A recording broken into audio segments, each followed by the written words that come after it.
Chapter 670. Old Ma was taken aback. He subconsciously looked around, but it seemed that he didn't find anything. After a moment of hesitation, he took 2 steps towards the center of the courtyard and carefully looked around. Then, he turned his head to look at Lu Chun with some doubt and said, "There's nothing wrong. What do you think is strange?" Lu Chun stared at him for a moment, then shook his head and said, "I can't explain it all at once. Maybe I'm just being paranoid." Old Ma glanced at him and slowly walked back. He didn't pursue the matter. Instead, after a moment of silence, he said to Lu Chun, "I thought that after you met me, if there were no outsiders around, even if you didn't beat me up, you would at least give me a good scolding." Lu Chun snorted and said, "Is the impression I gave you really that shallow?" He sneered and said, "In our line of work, we never take advantage of others with our mouths. If we can, we will do it. Just kill them and settle the scores." Old Ma took a step back, his face revealing a vigilant expression. He looked Lu Chun up and down, then cautiously said, "I say, don't do anything rash. Although you are now in a high position, I still have the title of deputy head of Fuyunji, and I have just made a great contribution. Even if it's you, if you kill me rashly, it won't be easy to explain to the Lord Perfected." Lu Chun raised his eyebrows and said, "I was just joking. Do I look like the kind of person who kills and sets fires at the drop of a hat?" Old Ma looked at him without saying anything, but his face was filled with the word agreement. He was just short of pointing at Lu Chun's nose and saying, "You are a devil who came from the devil cult. Your hands are stained with blood. Killing and setting fires are a common occurrence. Who else could it be but you?" Lu Chun rolled his eyes and waved at him. In the end, he sighed and didn't know what to say. In just a few simple sentences, the awkward and slightly tense atmosphere between the two of them had unknowingly eased up. Perhaps their friendship over the years could not be easily erased, or perhaps the memories of the past still surged into their hearts. Lu Chun looked back into the bedroom and saw that under the dim candlelight, White Lotus was still in a deep sleep. He signaled to Old Ma, and the two of them walked into the courtyard and stood under the old tree. The night wind blew, and both of them felt a sense of familiarity at the same time. In the past, when they lived here, they had many times sat together, drinking and chatting to kill boring or interesting time, and talked about many things that they would never say to a third person. "Why did you do that?" In the darkness, both of their faces looked a bit blurry. Lu Chun asked him in a low voice. Old Ma fell silent, no longer smiling mischievously and no longer avoiding interrupting. After a while, he said softly, "I also want to be above others. I've thought about it for a long time, and I'm about to go crazy." Lu Chun was silent, and then said, "I don't know what you think in your heart."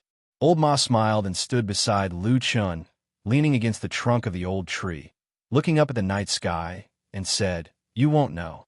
I myself know that it's impossible, so I've been suppressing it, until I suddenly saw an opportunity." Lu Chun looked at him and continued for him, saying, "And that opportunity is fleeting." Old Ma took a deep breath and said, "Yes, that day when you walked in, if I hadn't done anything, it would have been over. Nothing would have changed, and it would still be the same as before. I would still be your little follower, your subordinate." Lu Chun shook his head and said softly, "I didn't treat you as a subordinate. I treated you as a friend." After a pause, he said in a more serious tone, "My only friend." A trace of sadness flashed across Old Ma's face. He looked at Lu Chun and wanted to say something, but stopped. Lu Chun said, "You don't need to guess. A few days ago, I really wanted to kill you. You know too much about me, and you are the person who understands me the most in the world. If you become my enemy, I won't even be able to sleep." Old Ma was speechless, but after a while, he suddenly laughed and said, "Didn't think that I could make you so afraid?" Lu Chun snorted, then walked to the side of the old tree and leaned on it. After a while, he said in a low voice, faintly sounding in the night wind, "It's just that after thinking about it carefully, I still want to find such an opportunity to seriously ask you a question." Old Ma's expression became serious, and he stood up straight and said, "Speak." Lu Chun said, "Do you want to be a person above others, or do you think that I am blocking your path, and you want to take my life, so you have to fall out with me?" Old Ma immediately shook his head and said, I only want to live a better life. I never thought of breaking up with you, but that thing at that time, that thing is not mine. Lu Chen interrupted him and said, I don't care if you want to climb up. I also don't want to fall out with you. After all, I don't have many friends in this world. Old Ma's breathing quickened a bit, then he slowly but heavily nodded. Lu Chen let out a long breath and seemed very satisfied with the situation. He reached out and patted Old Ma's shoulder and said, Let's put it this way. I know that you have no choice but to rely on Blood Warbler, but in the future, there is no need for us to really be mortal enemies. Moreover, I think you also know that if I had to choose, of course I would rather you climb up to a higher position in Fuyunji and not that Blood Warbler who has always disliked me. Old Ma's body shook, and he looked at Lu Chen with a shocked expression. For a moment, he was actually speechless. Lu Chen smiled and said, Don't tell me that you have never thought of going up another level from the current situation? Old Ma swallowed a mouthful of saliva and said, I have never thought about it. I dare not think about it. Lu Chen said indifferently, You are not an idiot. I don't believe that you can't see it. Blood Warbler is a trusted aide of that damned Baldy. And when I take over this foundation in the future, with such an important position in Fuyunji, do you think it is better for me to put someone I trust in there, or to let Blood Warbler continue to sit there? The position of Fuyunji Home Master, below 1 and above tens of thousands. Old Ma's body trembled slightly. He looked at Lu Chen and took a deep breath. After calming himself down, Old Ma said in a low voice, Lu Chen, you know I have always treated you as my friend. Even at that time, I still felt very guilty towards you. Lu Chen stretched out his hand to stop him and said with a smile, It's okay. Let bygones be bygones. It's okay. We will not argue about it. But in the future, he gently patted Old Ma, and the two of them leaned their heads together under this old tree. Their soft voices echoed faintly in the wind, and in this dark corner, they began another deep conspiracy. In the bedroom, under the candlelight, White Lotus gently turned her body and faced the wall inside. That beautiful but slightly pale face in the shadow outside the candlelight moved slightly and then slowly opened her eyes. Chapter 671. Old Ma and Lu Chen chatted for a long time in this dark and gloomy courtyard. It wasn't until the dead of night that they finished talking. Then Old Ma left this place, leaving under the cover of the night. Because of the blood sea above his head, the streets outside were especially dark, but Old Ma was already familiar with the environment here. Many times, even with his eyes closed, he wouldn't go wrong. Therefore, after exiting the main door, he walked straight towards the horse-washing bridge. The night wind blew against his face, bringing with it a bit of coldness.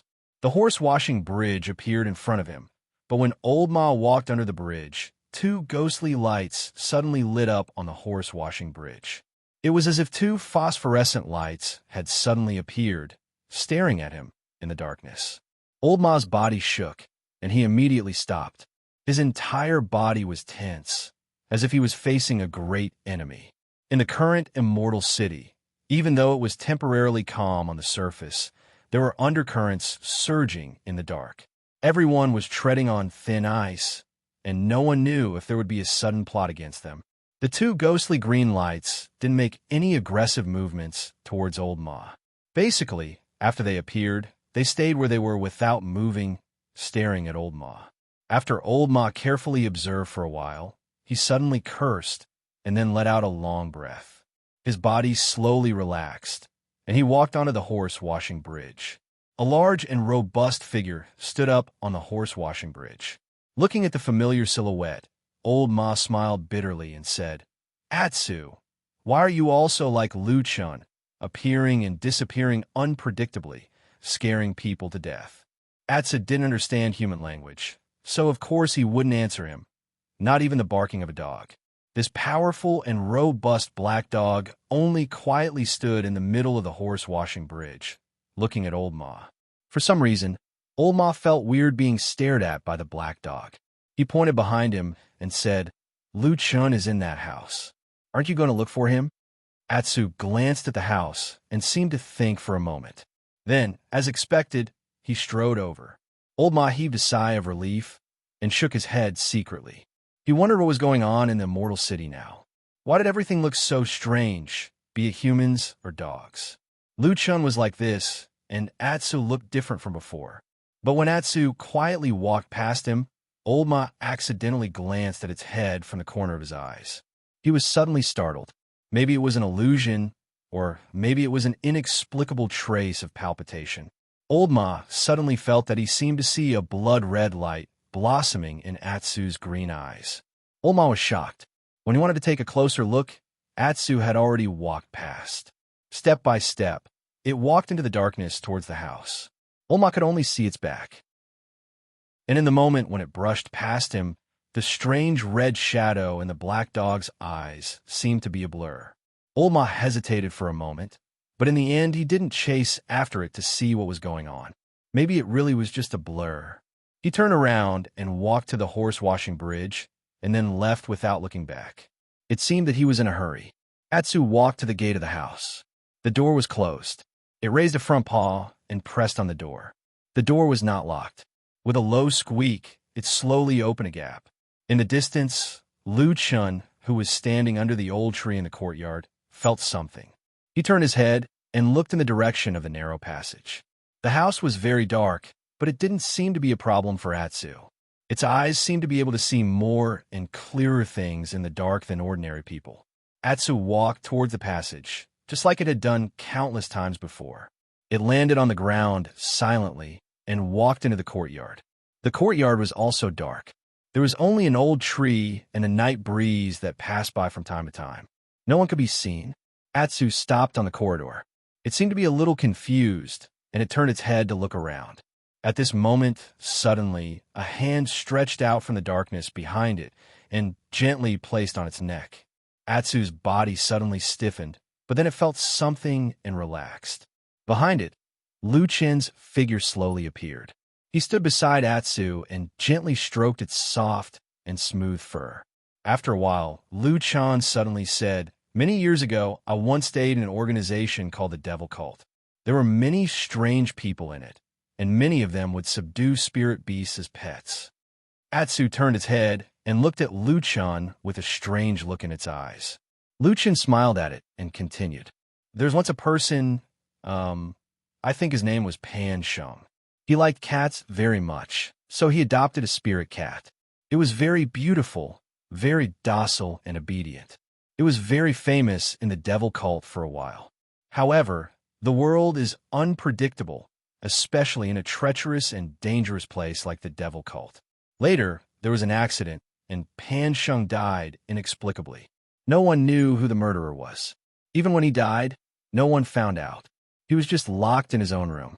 Except for the spirit cat, no one could find out that something had happened." Lu Chen's voice sounded a little erratic, as if he was lost in his memories. After a while, he continued to say, "Do you know what happened later?" Atsu looked at Lu Chen with a pair of green eyes and remained silent. Lu Chen's eyes met with Atsu's, and then he said softly, "When we found out about this and broke into Pan Sheng's room, the spirit cat had already been locked in the room with the corpse for about 6 or 7 days.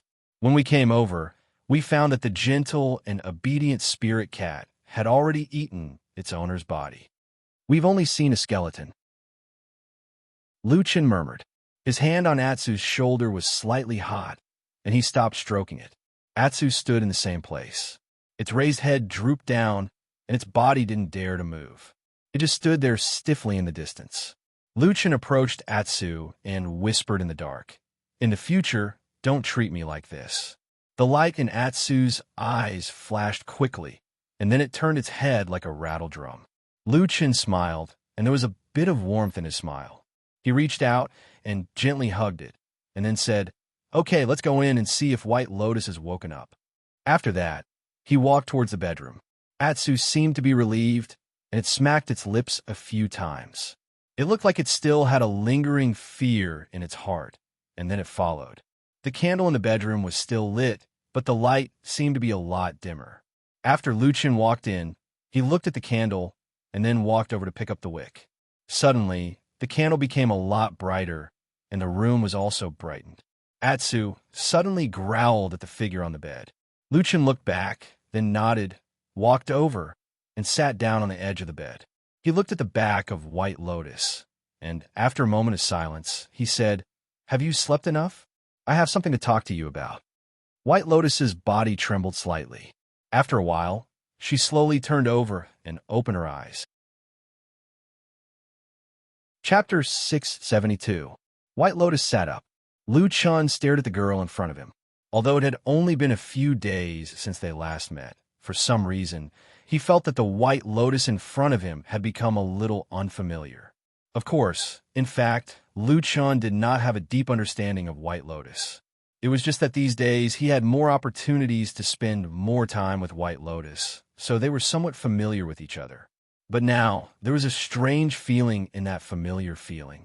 It was as if a drop of soy sauce had suddenly fallen into a bowl of porridge. It didn't look too obvious, but even though it still looked white, it was still different from before. The expression on White Lotus's face also looked a little strange. She looked at Lu Chun in a daze, as if she was carefully observing this man. After a while, she said, "What's the matter?" Lu Chun was about to speak when suddenly a series of footsteps came from the door. Both of them turned their heads together and saw a black dog walking in from outside the door. Atsu stood at the door, then raised his head, a pair of green eyes flashing, and suddenly growled at White Lotus in a low voice, with some obvious hostility. The room was originally quiet, but now no one spoke. White Lotus's body shrank back a little, as if she was a little afraid. Lu Chun looked at Atsu for a moment, then shook his head, stood up, walked to Atsu, and reached out to stop Atsu. Then he turned back to look at White Lotus on the other side of the room, smiled, and said, "I don't know what's wrong with this stupid dog recently. It's always like this. I'll take it out first.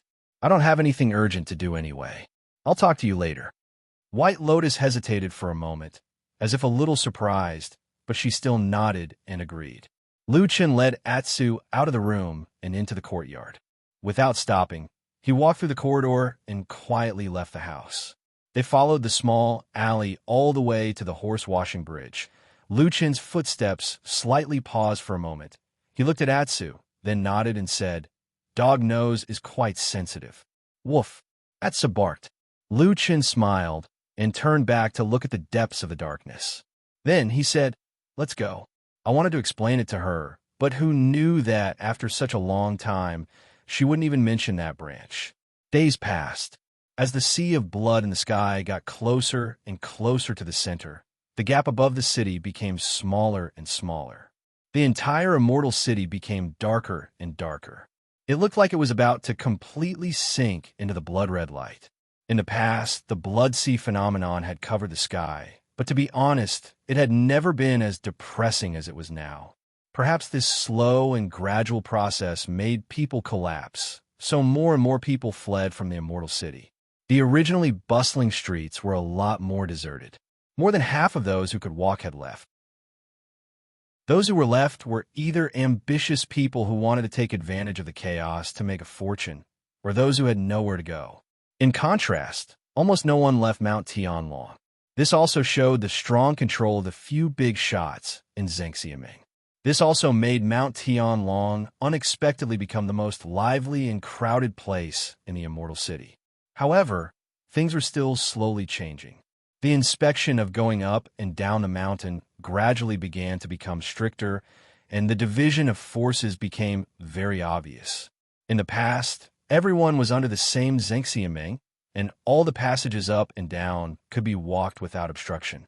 But now, there was a faint trend of separation. Fuyunji controlled a few checkpoints up and down the mountain, and other people from the Dazai Yuan and Heavenly Law Hall could not pass through here. The same thing also happened in the territories of the other major forces. In the past, people often moved around with each other, but now everyone tightly guarded the territories of their own forces. They did not dare to go out easily, let alone go to the territories of other forces.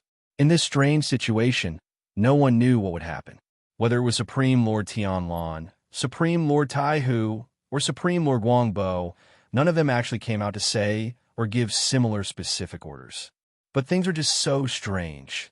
Everyone silently reached a tacit agreement to be hostile to each other and gathered more and more people in their respective territories. In this regard, Lu Chun did not understand at first.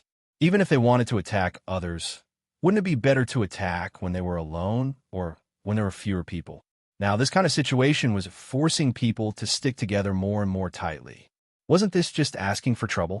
He once raised this question to Supreme Lord Tianlan, but Supreme Lord Tianlan only smiled without saying anything and asked him to think about it himself after a few more days. Lu Chun stared at the sea of blood in the sky and thought for a long time. When the sky darkened, the sun rose and the moon set after an unknown number of days had passed. The last bit of the sky was about to be swallowed by the sea of blood. Supreme Lord Tianlan sent someone to call Lu Chun over and then took him straight to the cave in the underground city at the foot of the mountain. On the way, Supreme Lord Tianlan seemed to ask Lu Chun casually, "Have you thought it through?"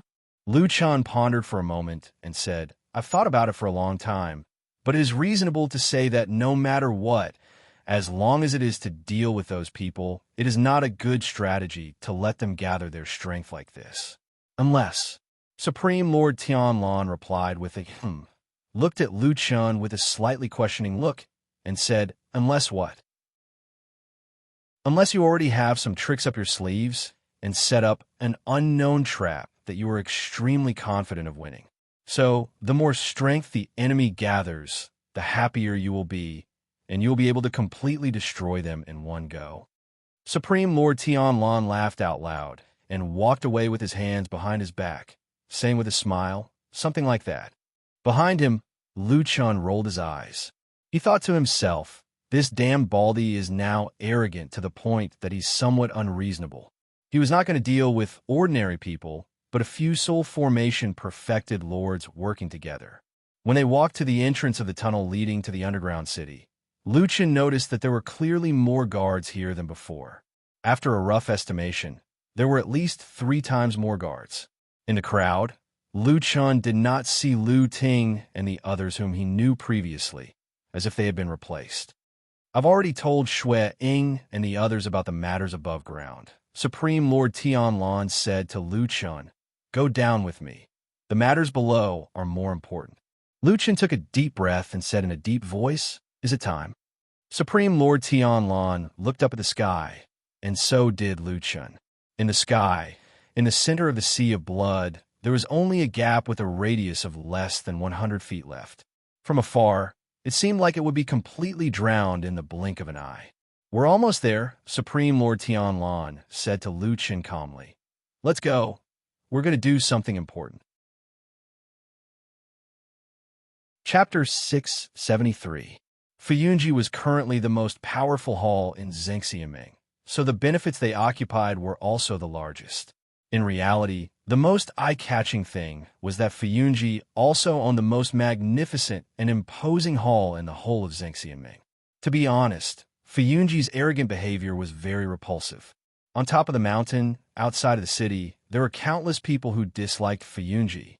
However, so what if they were not pleasing to the eye? Hadn't the Fuyun organization still stood strong for many years and not fallen? Moreover, they were becoming stronger and stronger. In recent days, they even had a feeling of looking down on everyone. They faintly showed signs of going against the entire true Immortal Alliance on their own. A mere hall in Zhengxiaming was so arrogant, but it seemed that no one could do anything to Fuyunji for the time being. This was very surprising. However, when he thought of the lofty big shot behind the Floating Clouds Company, he seemed to have some understandable reasons. Fuyunji was personally created by this big boss, Lord Tianlan, but this famous bald True Lord had never personally served as the leader of Fuyunji. In fact, since the establishment of Fuyunji for so many years, in everyone's memory, there was only one hall master, and that was Xue. This mysterious but powerful woman could be said to be the most powerful person in Zhengxiaming, other than the few soul formation True Lords. She was powerful, and under the control of Fuyunji, with the support of Lord Tianlan, she personally turned Fuyunji into the terrifying beast that it was today. Perhaps it was because this kind of achievement was too eye-catching that in the Celestial City on Celestial Dragon Mountain, there would often be scenes of the floating clouds company becoming so powerful. Did true Lord Tianlon contribute more, or did Blood Warbler take the main credit? Today, when Old Ma walked into this magnificent and majestic hall and saw the beautiful woman sitting on the throne in the hall, he couldn't help but think of this rumor that had been passed down for many years. Shuang sat high up on the throne.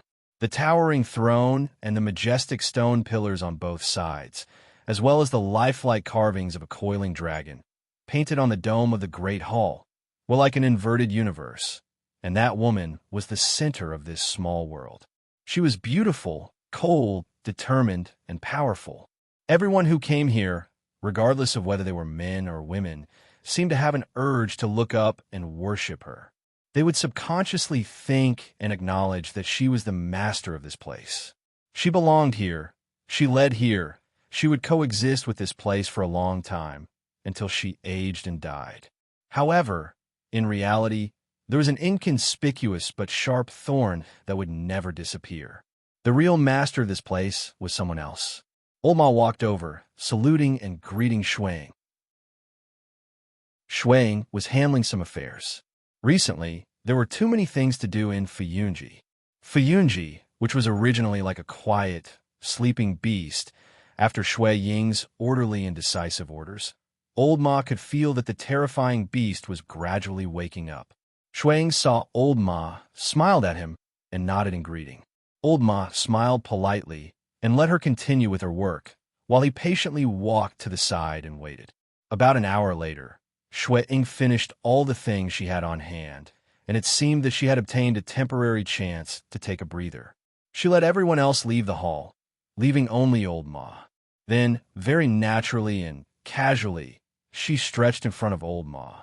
The long years did not seem to have left too many traces on this beautiful woman. Her face was still exquisite, and her appearance was still beautiful. When she reached out and bent her waist, that graceful willow-like waist and beautiful figure still made people's hearts beat faster. Old Ma looked away after a glance and politely smiled at the floor in front of him. Then he heard Shuang walk over from her throne and say something with a smile, asking him to sit with her. "How have you been?"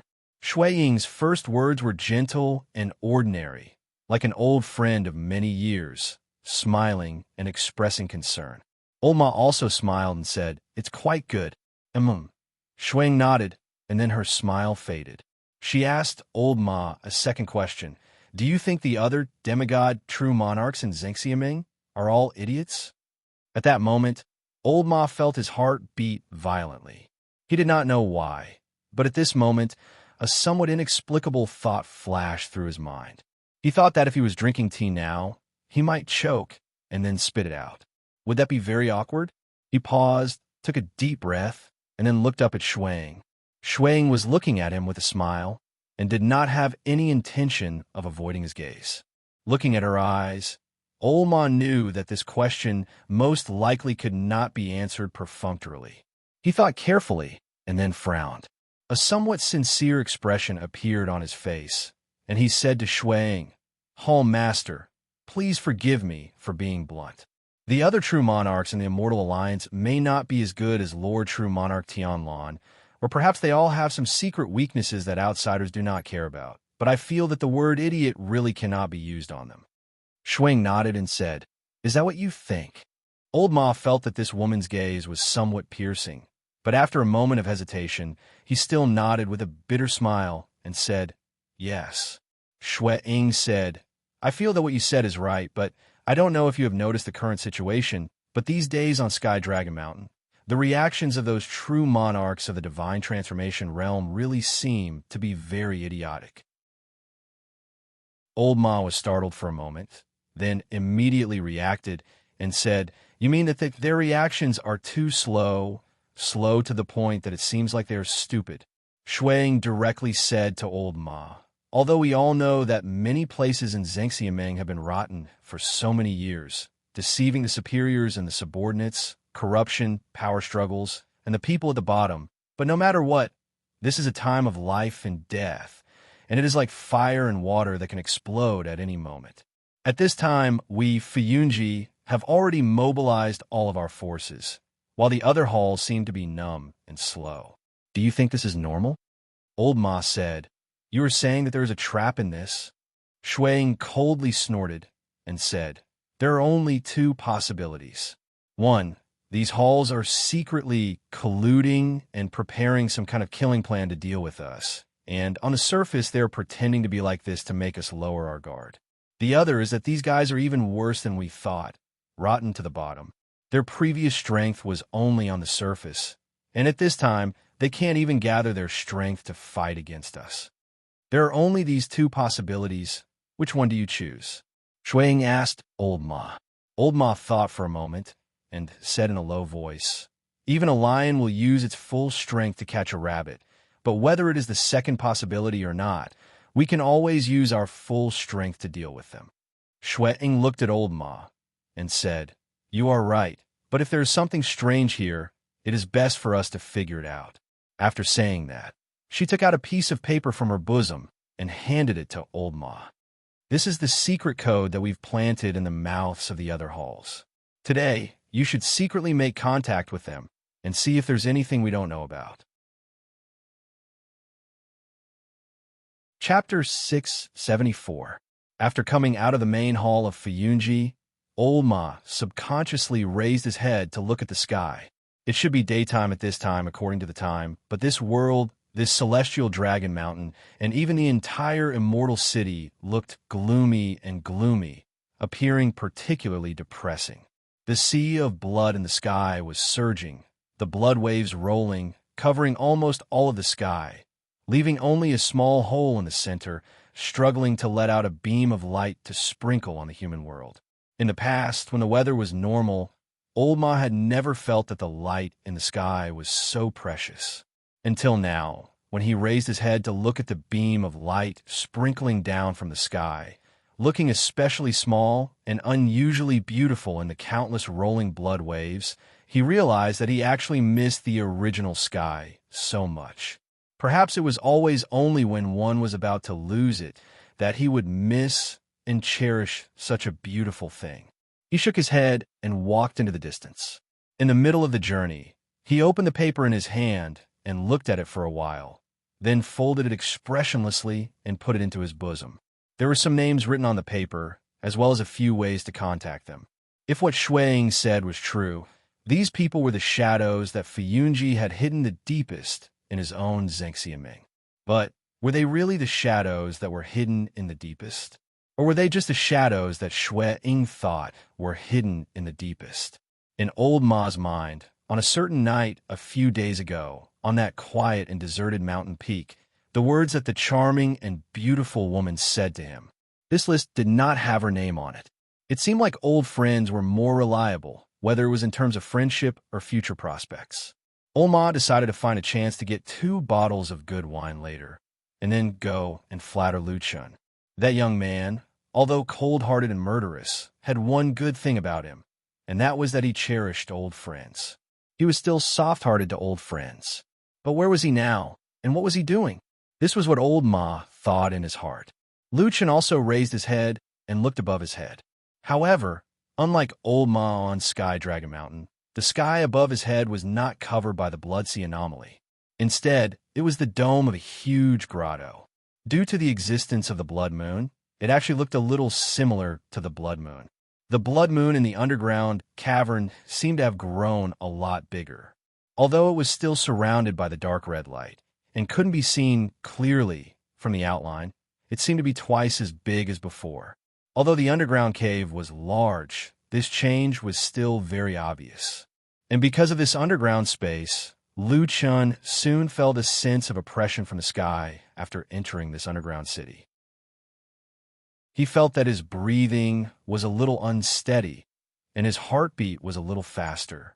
Even the spiritual power in his dantian was a little restless, and his breath was a little messy. For a cultivator of his level, this kind of external interference was very shocking. It should be known that this was even in a calm state. If he went all out in a fight, Lu Chun was not sure if he could completely control the operation of his spiritual power. This was very fatal and also very dangerous. He turned to look at perfected Lord Tianlan, who was walking in front of him, and found that this damn baldy seemed to be walking as if nothing had happened. His steps were as steady as a mountain, as if he did not feel the strangeness around him at all, or the blood moon here did not have any effect on him at all. Was this the strength of a perfected Lord of Deity stage, or was this damn baldy simply too strong to be human? Perhaps sensing Lu Chen's gaze drifting over, perfected Lord Tianlan turned to look at Lu Chen, then smiled and pointed to the huge statue in the center of the city in front of them, saying, "It'll be fine when we get there." This sentence was a lie, because when Lu Chen followed him to the side of the statue, he found that the strange pressure he felt did not weaken in the slightest. This discovery made Lu Chen a little speechless, but seeing that perfected Lord Tianlan looked as if nothing had happened, he decided that there was no need to say more nonsense on this.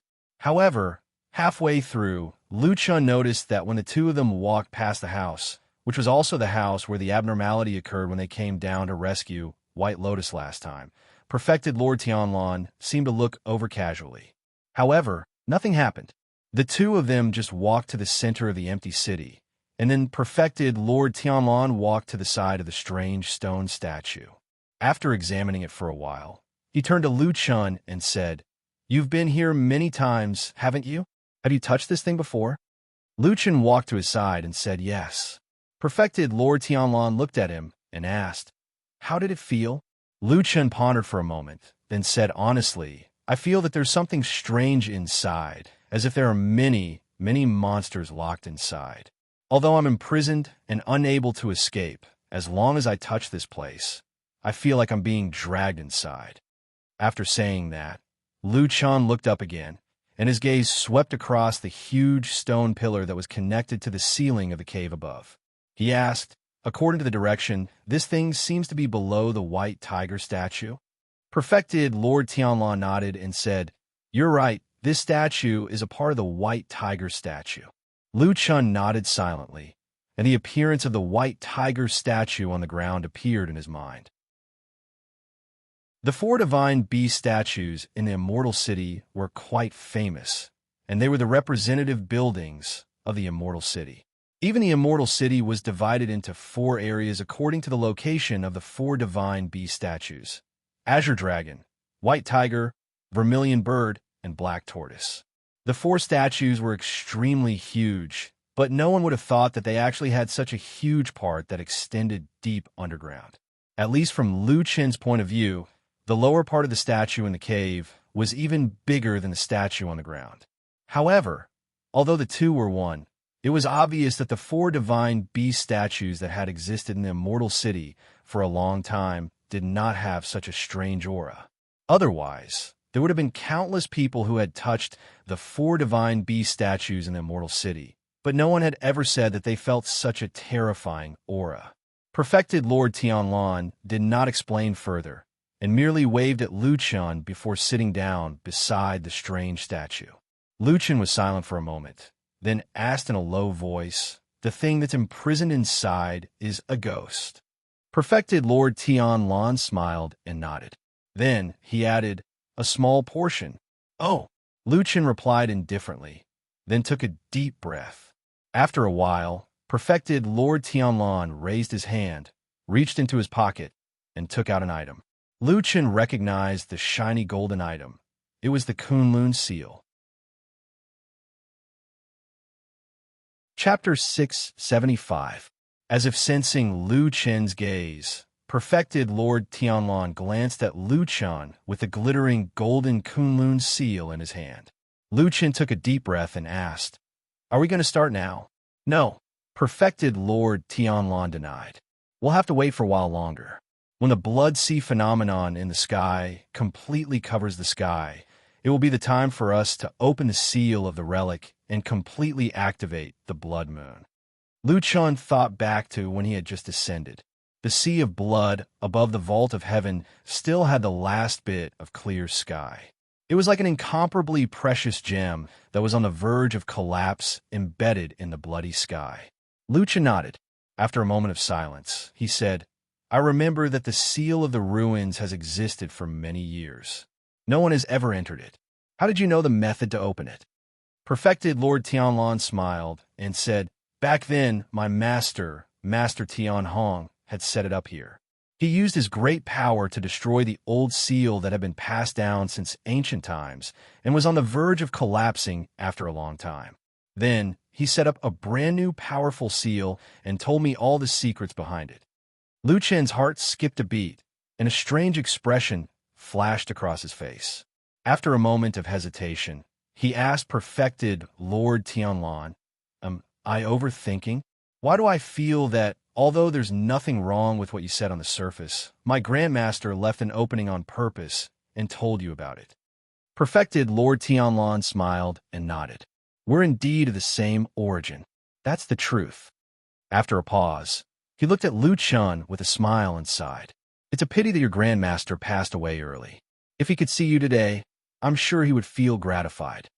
Lu Chun did not become complacent because of Perfected Lord Tianlan's praise. His Grandmaster, Master Tian Hong, had an extremely high status when he was alive and was almost the same as Perfected Lord Tianlan now. It seemed that such a peerless figure had a very different vision from ordinary people. He was just a little puzzled, so he took this opportunity to ask Perfected Lord Tianlan, then I don't understand. Isn't the stronger the seal, since ancient times, the stronger the seal is, the stronger it is? Why would it deliberately leave a hole so that people could easily break this seal? Perfected Lord Tianlan looked at him and smiled without saying anything. Under his gaze, Lu Chun gradually frowned. After a while, he said, It can't be that. Grandmaster predicted this situation so long ago, right? Perfected Lord Tianlan said indifferently, No one in this world is an immortal, and it's impossible for anyone to predict the future. He definitely didn't expect today's events. Only, he suddenly laughed coldly and said, Only when he was on his deathbed, he talked to me about the past. Lu Chen's spirit was lifted, and he hurriedly asked, What did Grandmaster say? What a joke. These were the words of a deity, transformation stage, true monarch who had looked down upon the mortal world before his death. There was definitely something extraordinary and profound about it. Only a fool would let go of the opportunity to listen to it. Perfected Lord Tianlan waved his hand, but his expression was very calm. He said, It's not a particularly important secret. It's just some gossip. After he told me about the secret in the underground ruins of the Immortal City, he told me that we, the human race, are known as the spirits of all living things. We have been standing in this world for an unknown amount of time, but in these long years, we will always make some ancient mistakes. That is all caused by human nature. He said that the world will always be chaotic and difficult to calm. Even if there are no external enemies, there will always be internal strife and killing among us.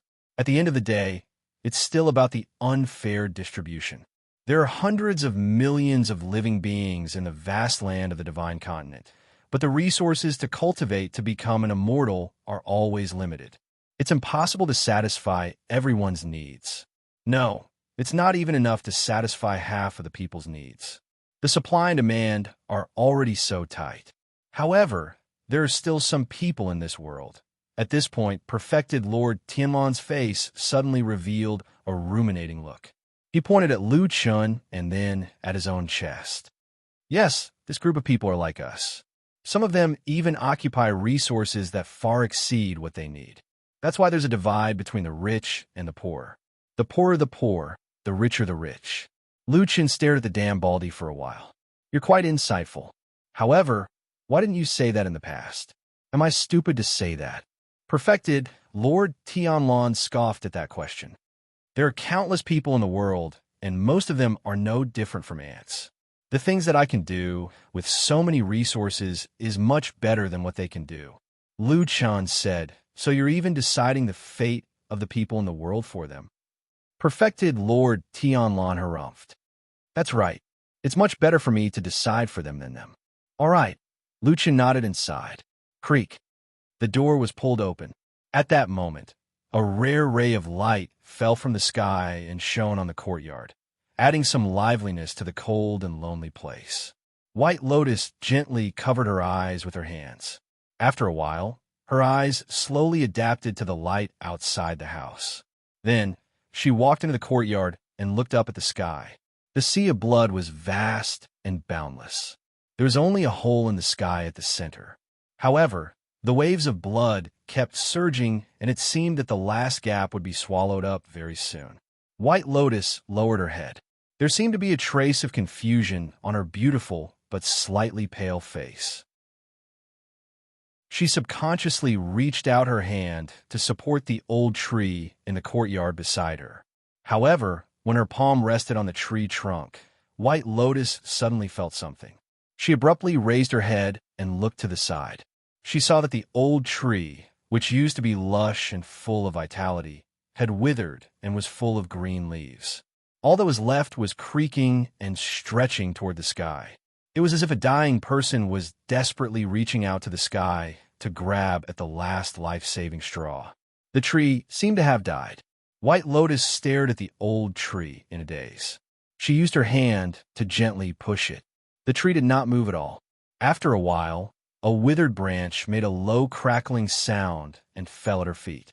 White Lotus looked at the withered branch at her feet. After a moment of silence, she took a step forward and stepped over it. Just like that, she walked out of the house. For the first time in a while, she stood on the road outside. In the distance, she could see the horse-washing bridge. In the dim light, the bridge seemed to have become a sick and powerless person, lying there lazily. White Lotus expressionlessly walked over.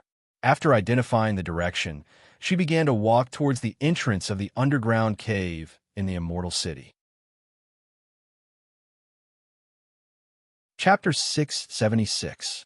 It had been raining for 10 days, making the whole Kunlun mountain seem to be covered with a thick layer of moisture. The mountain was foggy, and it was raining continuously at the foot of the mountain. The sky was also gray, making people feel a sense of suffocation. Until this morning, the rain gradually stopped, and then the gathering dark clouds suddenly dispersed, revealing a bit of blue sky, letting the warm sunlight sprinkle down from between clouds. Rays of golden light illuminated the world, and from a distance, it was as if the sky was smiling. Kunwa City was originally very lively, but because of the recent continuous rainy days, it became a bit deserted. However, pedestrians could still be seen walking on the street, especially on this new day when the clouds had dispersed. Many people living in the city ran to the street, stretched, and moved their bodies with smiles on their faces. Su Qingjun leaned on the railing of her small building, looking calmly into the distance. She looked at the city, and occasionally looked at the picturesque scene of the sun and dark clouds in the distant sky. She didn't move for a long time, as if she was lost in thought. No one knew what she was thinking at the moment. After returning from the Immortal City, the things Lu Chun told her were not very difficult, but very troublesome, so she needed to be patient and do them slowly. Although the devil cult was declining, it was, after all, a big evil sect that dominated for a time and had tentacles all over the world. For so many years, it was unknown how many spies it had set up in the open and in the dark. It wasn't that there weren't such remnants of the devil cult with powerful combat strength and profound cultivation, but there were definitely not many of them. It could only be said to be rare, and those who could pose a threat to Su Qingjun were even rarer. Therefore, after she returned to the Kunlun party, she had been pushing for these remnants of the devil cult to be tracked down, but the progress had been slow. In different places in the world, sometimes it really made people feel that the speed of the passage of time was different. Su Qingjun felt that when she was in the Immortal City, every day seemed to be very tense, like being strung on a string. But after returning to the Kunlun party, everything suddenly became slow. Everyone was living a quiet and ordinary life. Staying in Kunwa City and the Kunlun party, she would have a kind of illusion that she had become numb. Perhaps she would unknowingly become old like this. Was this kind of life good? Su Qingjun couldn't understand it in her heart. It was just that she had been back for so long, and she herself was an exceptionally intelligent woman. Although no one said anything to her, Su Qingjun still vaguely guessed some things in her heart. tracking down the remnants of the devil cult was of course very important. At least on the surface, it was an important matter that everyone in the world recognized. After all, the good and the evil could not coexist. But to put it bluntly, of course, this matter was just a matter of face. It was naturally very important for the common people to see, of the people of the devil sect to see. The evil cult had completely collapsed and could no longer make a comeback. Everyone in the righteous faction knew this in their hearts. However, in order to scare those ignorant mortals, the evil cult could still be used a few more times. But if that was the case, why did Lu Chen ask him to come back? Yes, it was perfected Lord Tianlan's order. However, Su Qingjun felt that if Lu Chen hadn't spoken, the high and mighty ancestor probably wouldn't have cared about a woman like her. Was it because he was worried about danger? He felt that there was some kind of danger in the Immortal City, so he was thinking of ways to get her to leave and return to Kunlun Mountain. A cool breeze blew from afar, bringing with it a slight chill. There was also a slight fragrance of moist vegetation, as if it was blowing from the hazy Kunlun Mountain. Su Qingjun gently tugged at her clothes, as if she felt a little cold. However, her eyes were still looking up in a certain direction. From there, past the city wall, past the even more distant mountains, past the dark clouds and heaven and earth behind the mountains, past a journey of thousands of miles, she would probably arrive at that great immortal city. How was he now? Was there really any great danger in that city? If not, why would he suddenly make up his mind to send me back regardless of everything? Su Qingjun stared blankly at the direction of the immortal city. In her heart floated that day, in a secluded corner of the immortal city, the man's slightly bitter and helpless confession. He liked her. Su Qingjun knew this, but she still remembered that the man killed her own brother. Corpses turned cold easily, but hatred was hard to erase. Ding, ding, ding. A burst of footsteps suddenly came from behind her. It was the familiar pace of Su Qingjun. She sighed softly, took one last look at the distant horizon, and then turned around. When she turned around, there was already an additional smile on her beautiful face. She quickly walked to the top of the stairs, and sure enough, she saw her mother, Madame Bai, walking up with the help of two maidservants. After the accident on the night of the full moon, because of the heartache of her beloved son, Sumo's death, Madame Bai suffered a great blow. Her spirit almost collapsed, and she was bedridden for a long time. If it wasn't for Su Qingjun asking for elixirs and taking good care of her, Madame Bai would very likely have also died. It was only in recent days that Madame Bai's condition improved, especially after she took an extremely precious elixir that Su Qingjun went to her benefactor, Masato Kihara, to ask for. She was almost completely healed and could barely walk. Su Qingjun took 2 steps forward and took her mother from the hands of the maidservants. Then she smiled and nodded to the 2 maidservants, indicating for them to wait and rest at the side. Then she supported Madame Bai to the small building and sat down at the side table. "Mother, you just recovered not too long ago. You don't dare to tire yourself too much." Su Qingjun smiled as she poured a cup of tea and placed it in front of Madame Bai. She said softly, "If there's anything you need, just call someone over and tell me. I will naturally rush over." Madame Bai's complexion looked good. Her face was rosy, and she seemed to be a little younger than before. However, there was still a lot of white in her hair. Presumably, the pain of that year was still deeply engraved in her bones. She waved her hand at Su Qingjun and said with a gentle expression, "It's nothing. I just came out to take a walk. It's not a big deal." Su Qingjun smiled and sat down next to her mother. She said, "Today you specially came over to my place. Mother, is there something you need?" Madame Bai nodded, but did not speak immediately. There was a trace of unhappiness that flashed across her face. Su Qingjun saw this and pondered for a moment. Then she turned her head and waved her hand at the 2 maidservants, ordering them to leave. When there were only the 2 of them left in the small building, she said in a low voice, "Mother, why are you unhappy? Could it be?" She paused, as if it was difficult for her to say it. In the end, she sighed in her heart and said, "Could it be because of father?" Madame Bai snorted coldly and said, "Of course it's because of that dead man. You still don't know, but that old man of yours has already made up his mind to marry that slut outside as a concubine." Su Qingjun was silent for a moment. Then she said, "She gave birth to a son after all. Father will not let that child wander outside no matter what." Bah! Madame Bai was obviously very angry about this, but she also felt a little helpless. She cursed a few times and then grabbed Su Qingjun's hand. She said, "June, you are a person with cultivation. Help me. Tonight, sneak over and strangle that slut to death." Su Qingjun's body shook. She raised her head in shock and looked at her mother in front of her. It was as if she had just met this person for the first time. She revealed a somewhat incredulous expression. Chapter 677. Su Qingjun was silent for a long time and did not speak. Finally, it made Madame Bai feel a little strange. She turned her head to look at her daughter and said, "What's wrong?" Su Qingjun felt that her breathing was faintly difficult. She took a deep breath and calmed herself down. Then, she said to Madame Bai in a low voice, "Mother, this is not appropriate, right?" Previously, Su Qingjun addressed Madame Bai with a very respectful honorific. Although the tone of this mother was not so solemn, the distance between the two of them was pulled closer. It felt more intimate. Madame Bai also felt it. Her heart was slightly warmed.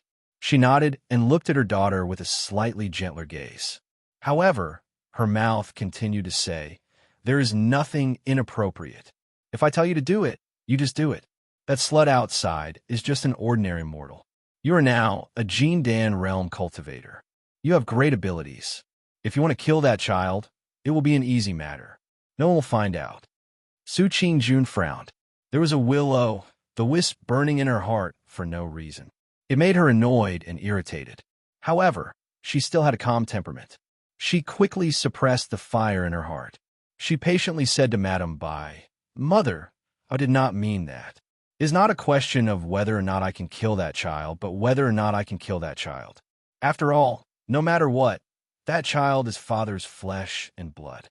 In terms of title, he is still my younger brother."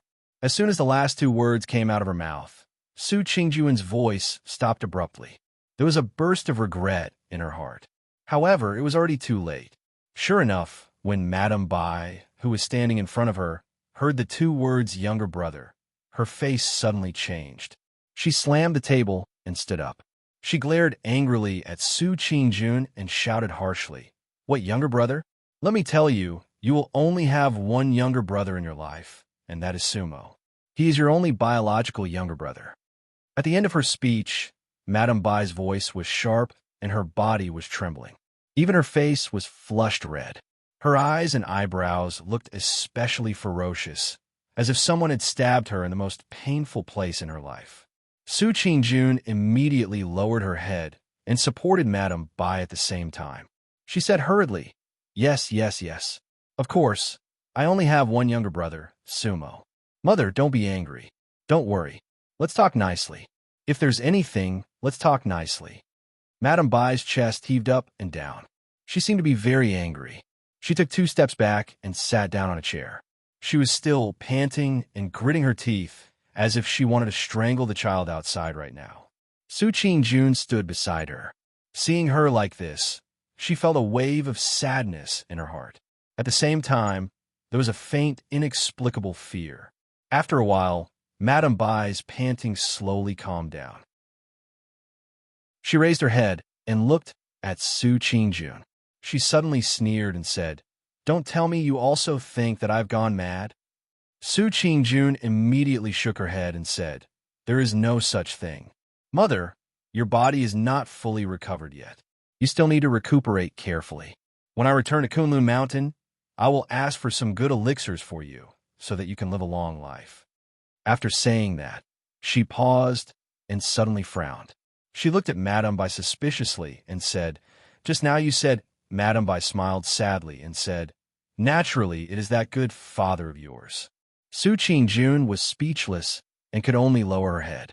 Madame Bai said, "Ever since your younger brother passed away, your father has been wanting to have another son to inherit the family business." Shameless old thing. Mother, Madame Bai sneered and said, the current Su family business was taken care of by my maiden family in the past. Later on, it was you who worked hard to earn it. Originally, other than providing for your cultivation, the rest of the family business was naturally handed over to your younger brother, Sumo. In any case, I also know that you don't care about these mundane affairs, so this is the best way. She took a deep breath, as if to encourage herself and give herself courage, so that she could continue to face this cruel world outside with her chest out. She said in a deep voice, but now that Amor has unfortunately passed away, this family business can only be handed over to you. I don't care about his son's bloodline. I'm not the one who gave birth to him, so I will never admit it. Su Qingjun smiled bitterly and didn't know what to say for a while. Madame Bai looked at her face, and suddenly her expression changed. She said, what do you mean? Don't tell me that even you have a change of heart? Do you think that Mo's death is the end of all troubles? Now you're colluding with your father to go against me? Su Qingjun looked at her mother. Madame Bai's expression was unusually mournful, which was very different from the past. She couldn't help but feel a chill in her heart, and then softly said, of course not. Mother, I will definitely stand on your side. Don't be angry. If you get angry and hurt your body, it will be terrible. Madame Bai looked at her for a long time, and then her expression gradually eased. Su Qingjun didn't dare to let her continue talking nonsense. She supported her to go downstairs and at the same time said, Mother, I will consider these things. After all, it is not a small matter. Let me think about what to do. Go back and rest first and wait for my news. Madame Bai's face revealed a trace of exhaustion, but her mouth was still mumbling indistinctly. Humph. Want to steal our Immerse family property? Dream on. One by one, I will kill all of you. The sound of teeth gnashing sounded like curses and curses, which made Su Qingjun frown. When they reached the bottom of the stairs, a maidservant came to receive Madame Bai and supported her. Looking at the gradually disappearing figure, Su Qingjun's face gradually turned pale. She turned and walked back upstairs. Her footsteps on the stairs were especially heavy. When she leaned on the railing again, her gaze seemed to have once again crossed thousands of rivers and mountains, flying to the side of that person thousands of miles away. What is he doing now? There was no longer any warmth in this house. It was as cold as ice. If she had known earlier, perhaps she would have stayed in that dangerous immortal city and stayed with him. Perhaps it would have made her heart feel warmer. When would she be able to see him again? Su Qingjun had never missed that figure that was buried deep in her heart so fervently and longingly. There was no sun or moon underground. The light above his head seemed to never change. Lu Chen waited in the underground city for a long time, but he couldn't tell how much time had passed. What had the outside world become? Had the sea of blood in the sky already drowned the last crack? Had the end of the world arrived? Or was this blood moon about to rise into the sky? He raised his head and looked at the blood moon that was hidden in the dark red light, floating and sinking indistinctly. Suddenly, Lu Chen's pupils shrank. He saw that at that moment, the blood moon above his head suddenly shook violently. Then, a strong light shone out from the blood moon, passing through all the hazy blood mist and the dark red light, directly dyeing the underground cave a bright red. It was like a sea of blood, drowning everything. There was a sudden movement beside him. Lu Chun turned his head and saw the perfected Lord Tianlan slowly stood up and looked up at the blood moon. After a while, he heard the bald perfected Lord say calmly, "The time has come." Chapter 678. Perfected Lord Tianlan turned around and walked towards the huge statue. Lu Chun followed closely behind him. Then, he heard perfected Lord Tianlan ask, "Have you ever broken a seal before?" Lu Chun thought for a moment and was a little unsure. He hesitated for a moment before saying, "I've encountered something similar. Of course, I always try to break it. I didn't pay too much attention to it. Sometimes it's just a slightly stronger mechanism. I'm not sure if it can be considered a seal." Perfected Lord Tianlan chuckled. "That probably can't be counted." He pointed at the huge silver pillar and said, "Actually, you can think of breaking a seal as opening a door. What we're preparing to do now is more or less opening the door and letting the thing inside escape. Opening the door? Lu Chan repeated silently. He felt that it was a little unreal. Of course, it definitely won't be as simple as opening the door. Perfected Lord Tianlan said with a smile. He looked very relaxed and calm, as though what was waiting for him next was just an insignificant passing cloud. He said very calmly, "The seal that your Grandmaster set up back then was definitely the pinnacle of sealing divine arts in our human cultivation world in the past few hundred years. Be it in terms of power or meticulousness, even the divine transformation stage, perfected lords of the same generation were filled with admiration. That's why your Grandmaster was given full authority to operate it. All these years, there have never been any accidents here. That's proof." Lu Chen suddenly stopped in his tracks, and his expression changed slightly. Perfected Lord Tianlan immediately sensed it. He glanced at him from the corner of his eyes, and his lips curled up. However, he revealed a mysterious smile and said, "What's wrong? Did you think of something that you don't understand?" Lu Chen took a deep breath and looked at Perfected Lord Tianlan. He said, "Grandmaster Tian, Hong only told you about the secret here?" Perfected Lord Tianlan said matter-of-factly, "Of course. Your Grandmaster only trusts me. Even though my senior brother has been with him for many years, he doesn't think that he's worth much. He only leaves everything to me." Lu Chen's expression turned ugly as he said, "Before I came to Immortal City, if I remember correctly, no one in Zhengxiaming knew about this place. In the end, the devil cult discovered this underground cave at some point in time and turned it into their biggest lair. That's right. That's why I have to thank you for getting rid of a scourge for the people," True Lord Tianlan said with a smile. Lu Chen looked at him for a long time, then sighed and said, "That's why this place is so important. Everyone in the world, including the other people in Zhengxiaming, may have forgotten this secret because of too much time, but you definitely know it. With your ability, as long as you pay a little attention, you will definitely not allow the evil sect to occupy this strategic place, and perhaps they won't even be able to discover this place. Am I right?" Perfected Lord Tianlan did not comment, and only said lightly, "Continue." Lu Chen said, "The remnants of the evil sect Elder Ghost and the rest have been occupying this place for so long. You can't possibly not know. In other words, you are allowing them to occupy this place." There was praise in Perfected Lord Tianlan's eyes, but he said, "You think quite a lot. But let's not talk about whether this is true or not. What do you think I'll get by doing this? I can't possibly give face to the evil sect for no reason, right? You can shift the blame to those trash of the evil sect." Lu Chen seemed to have figured out some key points. His eyes gradually brightened, and his tone of speech also became fluent from the initial thinking about it.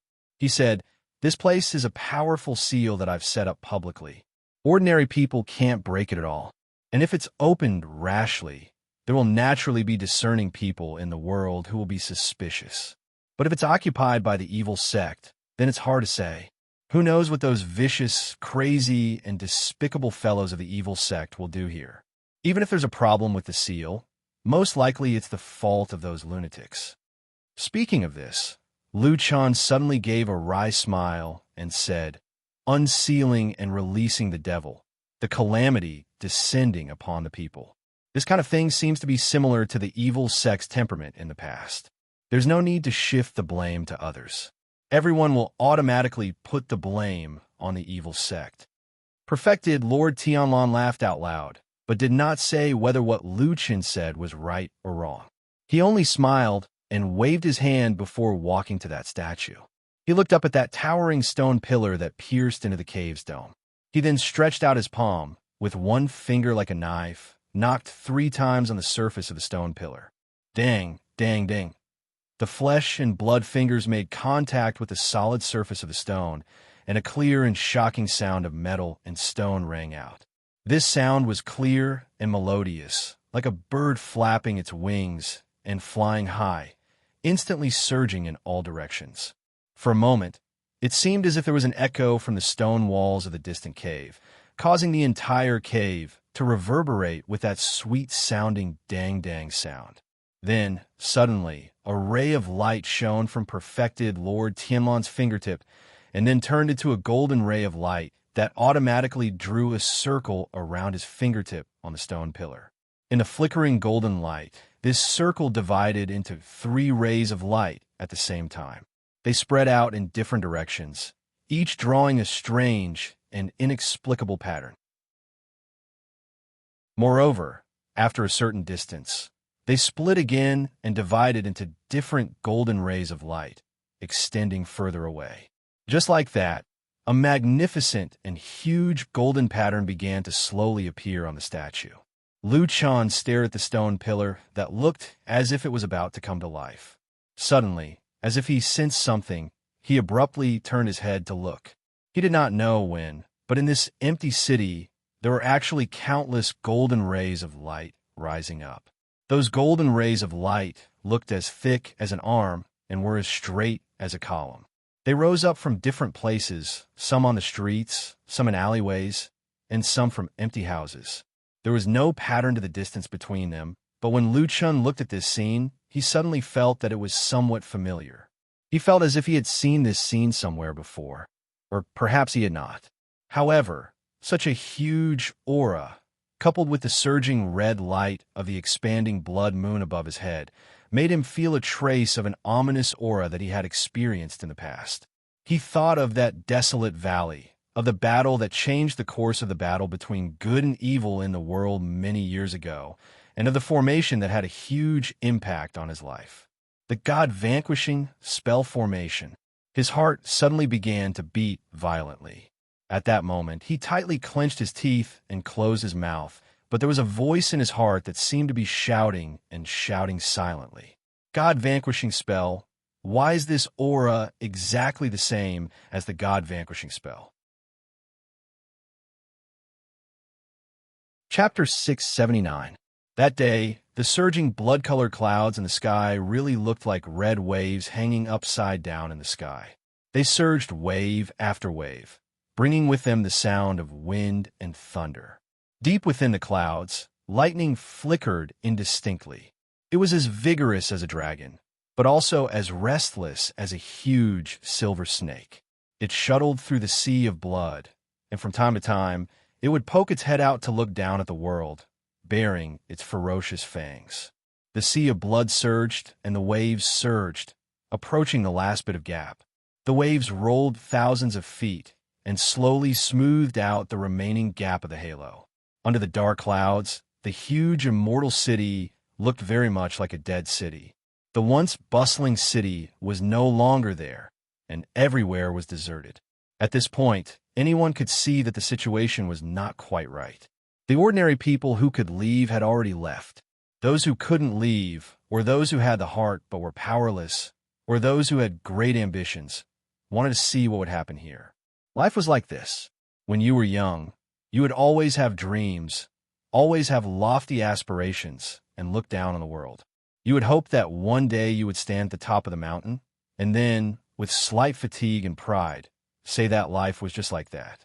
However, dreams were dreams. Other than those favored by the heavens who had the right time, place, and luck, most people were destined to be just ants. A young man with great ambitions would struggle and work hard for half his life. At a certain time, he would suddenly discover or have an epiphany. It turned out that there was actually an invisible wall in front of him that he couldn't climb over no matter what. He looked around, he racked his brains, he thought of all the methods, and then he discovered that this was the only narrow space left for him in this world. He couldn't go up. There was originally a door on the wall, but it had already been locked by the person behind the wall. Thus, people who cultivated halfway could not advance or retreat. There was no way forward, and it was even more miserable to retreat, because you had tasted the sweetness and benefits of cultivation. How could you be willing to return to that lowly and poor world of mortals? Countless people were like desperate ants, trapped there. They had to work like cattle and horses for others, and there was nothing they could do. The cultivation world was so harsh, so powerful, and so orderly. No one could challenge this rule. unless you were a heaven-defying genius, a favored son of the heavens. But if you really were such a peerless character in the long history of the past, everyone who had climbed over the wall would turn around and lock the incomparably heavy door once again. A young dragon slayer turned into an evil dragon. Most people did not have the ability or the courage to break through their shackles until they suddenly saw a strange change in the sky. It looked like the sky was changing color. Perhaps it would destroy the world, or perhaps it would just break the shackles. The possibility of this happening was actually very low, but there were people who were looking forward to it. For this reason, they did not hesitate to take the risk of staying in this ever-changing city, waiting for the arrival of the apocalypse. They were like lowly mice, but also like despicable killers, gnashing their teeth and cursing the people on the mountain, looking forward to the destruction of the world, looking forward to changing their fate. No one knew when it started, but most of the Zinxian main cultivators had returned to Mount Celestial Dragon, unwilling to go down the mountain to the Immortal City. The blood waves rolled in the sky, and the Immortal City was also gloomy and miserable. Many people had left, and those who were left under the dim sea of blood, for some reason, gradually began to become more and more like beasts. But even on Mount Celestial Dragon, the atmosphere became increasingly tense. Several major forces occupied their own territories, confronting each other, but gradually approaching the time when the sea of blood in the sky was completely submerged. The situation on Mount Celestial Dragon underwent a subtle change.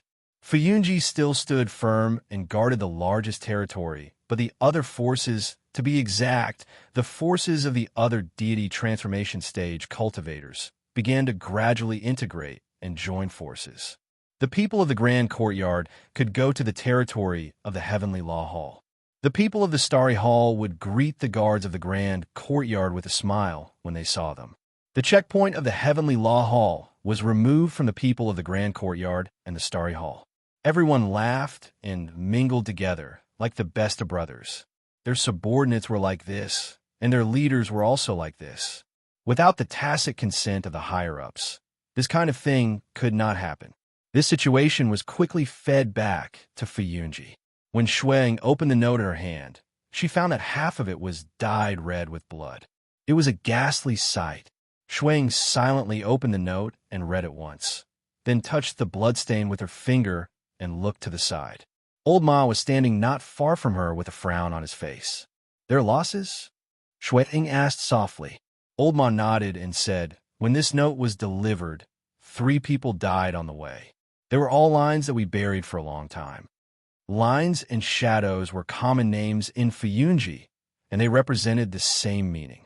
A trace of sadness flashed across Shui Ying's face. She then took a deep breath and pulled herself together. Her face looked cold and said, "Are these people planning to ignore everything? They don't want the old rules anymore." Old Ma glanced at the woman sitting at the head of the table out of the corner of his eye. There was a strange look in his eyes, and he felt that it was strange. Now, the situation had clearly become clear. What was about to happen was a violent storm. However, how could this hall master of the Floating Clouds division, who was used to seeing such a scene, still be in disbelief at this kind of slaughter?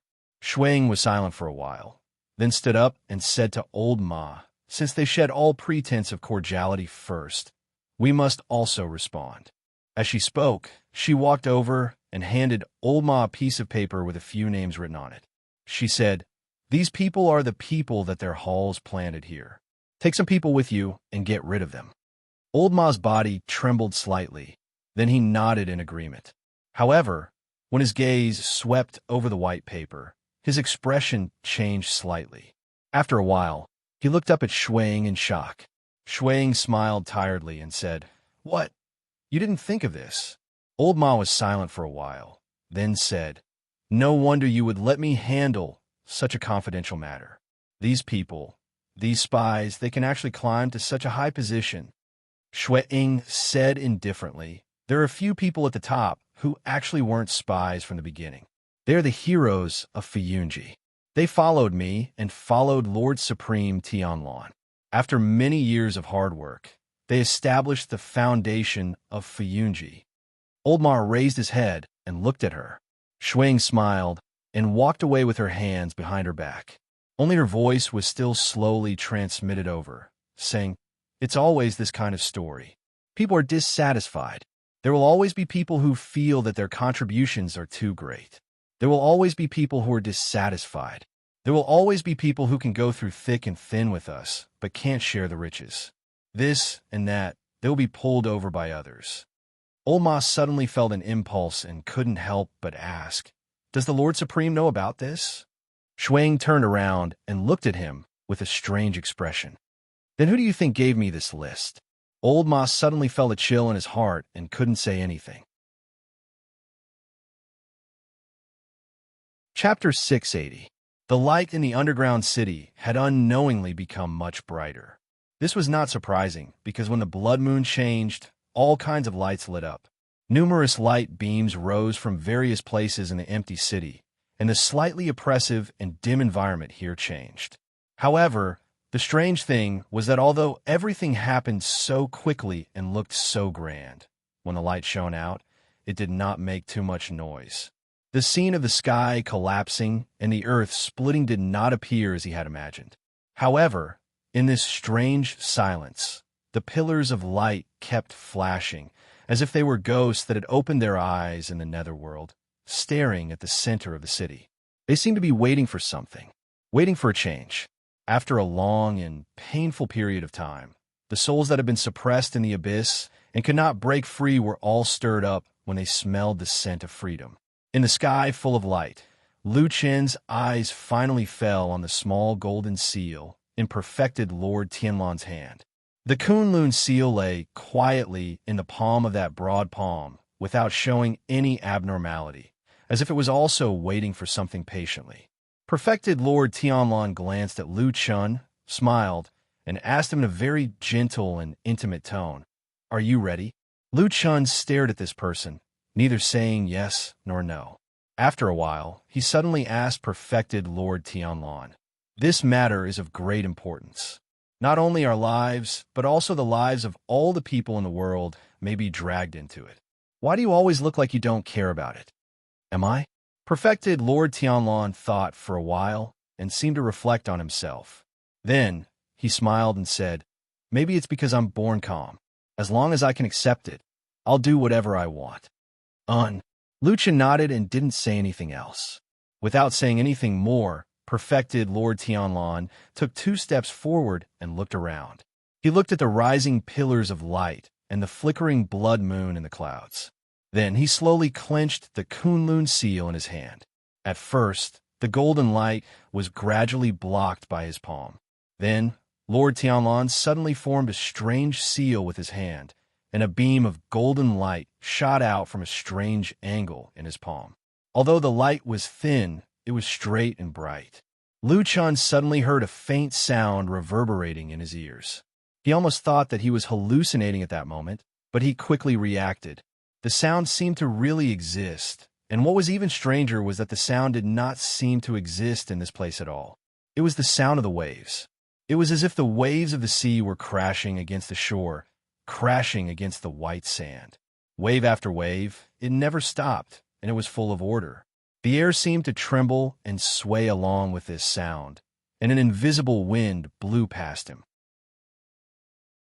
The wind didn't have the salty smell of the sea breeze, but it carried a hint of blood. Lu Chen's pupils shrank slightly.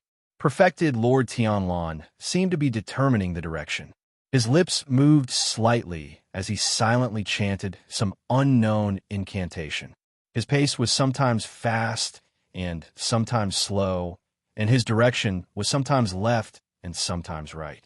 The only thing that didn't change was that the beam of golden light was always in front of him. Just like that, he began to walk under the stone pillar in the center of the city. Gradually, he actually left the huge stone pillar and walked into the street filled with houses. Lu Chen followed him closely, his eyes always on Perfected Lord Tianlan's back. From his point of view, this person's back was wide open, as if he was completely defenseless against him. That wide back was so flat, coupled with the familiar aura of the ancient devil sex god subduing incantation. For a moment, Lu Chun even suddenly recalled that he was standing behind the devil sex elder Yun Shouyang many years ago. Memories flashed through his mind. There were many scenes that he thought he had long forgotten, but now he realized that they were buried deep in his heart and had never been forgotten. This scene was completely different, but he felt a suffocating feeling. It was as if the scene from many years ago was slowly overlapping with the scene that was happening today. Perfected Lord Tianlan walked a long distance in the city with a majestic gait. Along the way, there were many twists and turns. Later on, Lu Chun also realized that it seemed that the beam of light in front of him was showing signs of guiding him forward.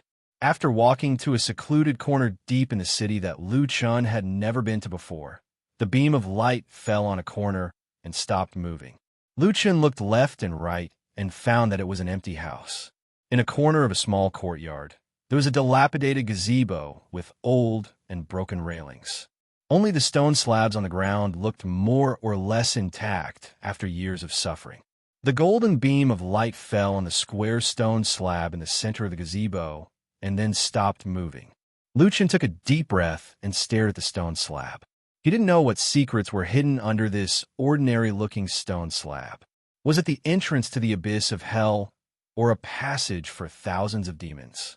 Perfected Lord Tianlan flicked his finger and then slowly opened it. The beam of light disappeared, and the Kunlun seal reappeared in his palm. He walked over and stood directly on the stone slab.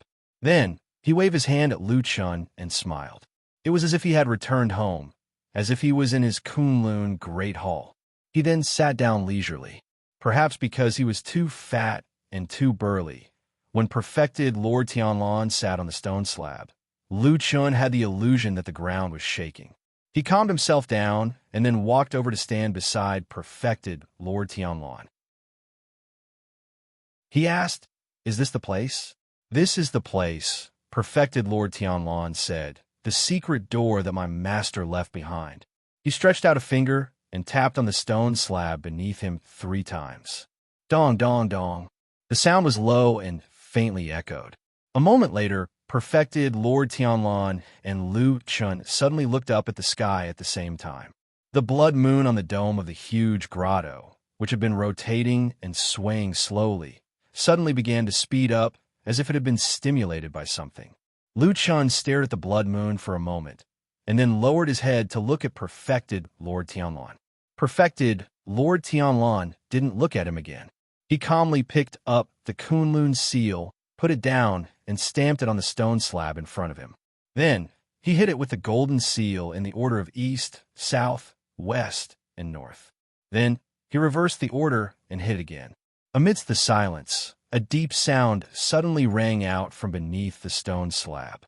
On the originally seamless stone slab, a square stone slab suddenly sank down by about an inch. Looking at its size, it was about the same size as the Kunlun seal. Perfected Lord Tianlan then raised his head and looked at Lu Chun.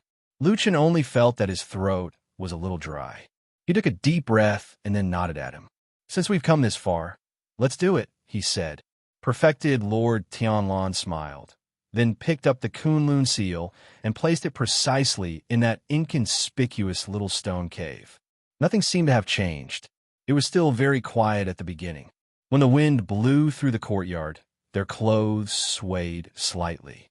Then, from the depths of the ground beneath their feet, there was a sudden boom, as if something had suddenly exploded. Chapter 681. An invisible wave spread out from the depths of the ground under their feet. Strangely, Lu Chun did not actually feel the ground shaking, but he could clearly feel a wave surging out in all directions with the pavilion where he and perfected Lord Tianlan were at the center. Then, a golden light suddenly shot out from the Kunlun seal. This light happened to be only as big as the small stone cave, but it shot straight up into the sky and did not dissipate. The surrounding wind became more intense. Perfected Lord Tianlan and Lu Chun both looked up. Under their gazes, the golden light pierced the dome like a sharp sword. It pierced through the fog, pierced through the red light, and found the blood moon that wandered between illusion and reality. Then, with a sharp whistling sound, the golden light pierced through the blood moon. At that moment, the dark red blood moon seemed to be strung on the golden light. A moment later, the sound of cracking and collapsing came from the top of the dome, which sounded like the wailing of ghosts and wolves, and also like the mournful wailing of ghosts. Only then did Lu Chun realize that his attention was completely attracted by the scene of the blood moon piercing through the sky.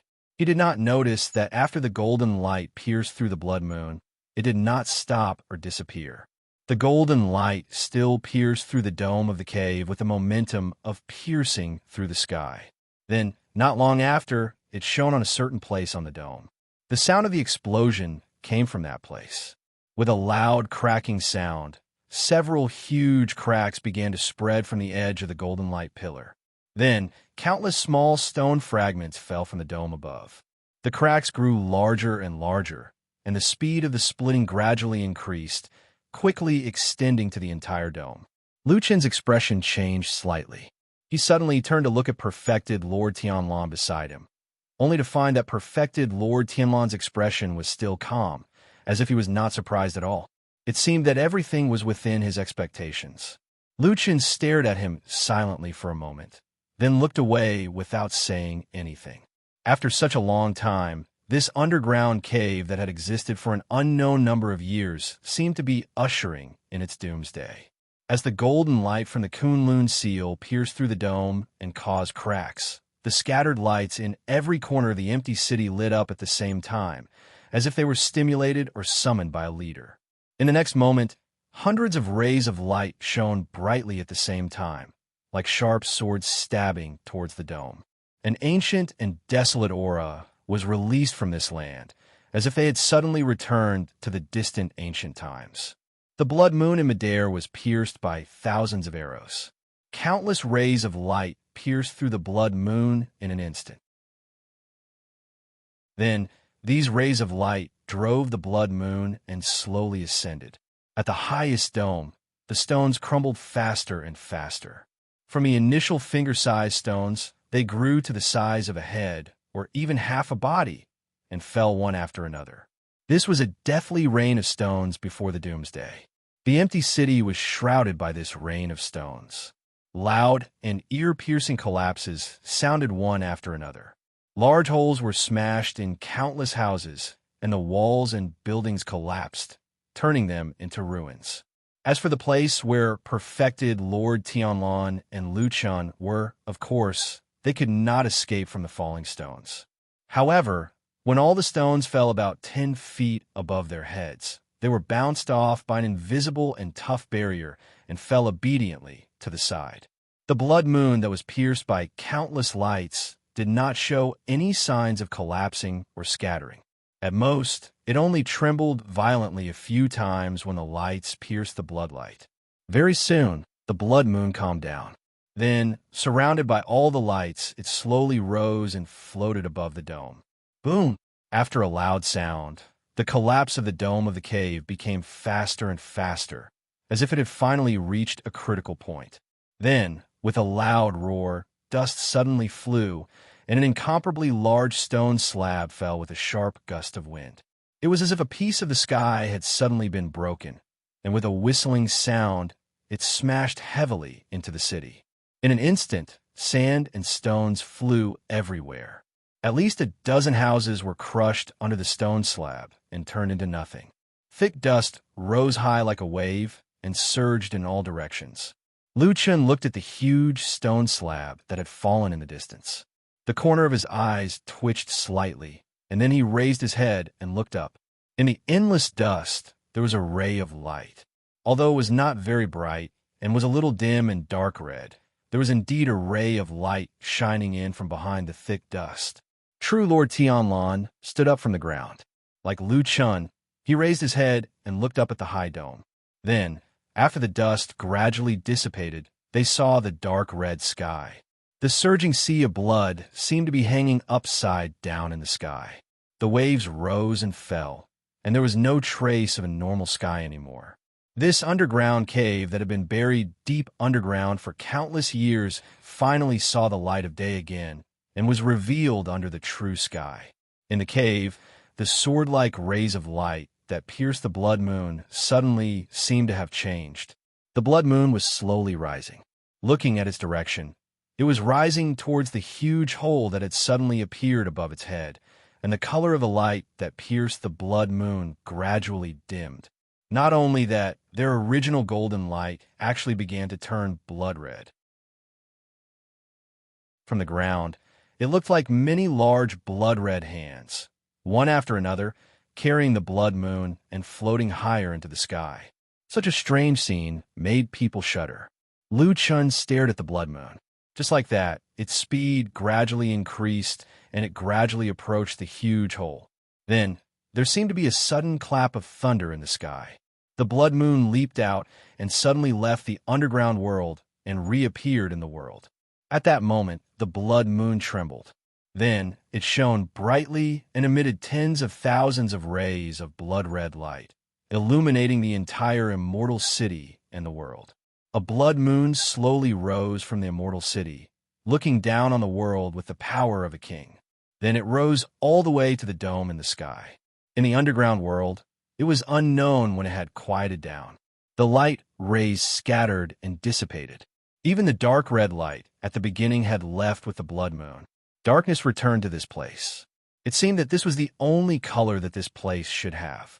In that quiet and remote little pavilion, true Lord Tianlan and Lu Chun stood opposite each other. Darkness surrounded their figures. After a while, Lu Chun said in a low voice, "Is this the end or just the beginning?" True Lord Tianlan glanced at him and then looked up at the distant sky. Looking at the blood moon that was rapidly rising in the sky, he said indifferently, "Just the beginning." Chapter 682. The sky and the earth seemed to have become a little brighter. Because there was an additional blood moon in the sky, the dark red sea of blood in the sky added some light. The red light sprinkled down and gradually enveloped the entire immortal city.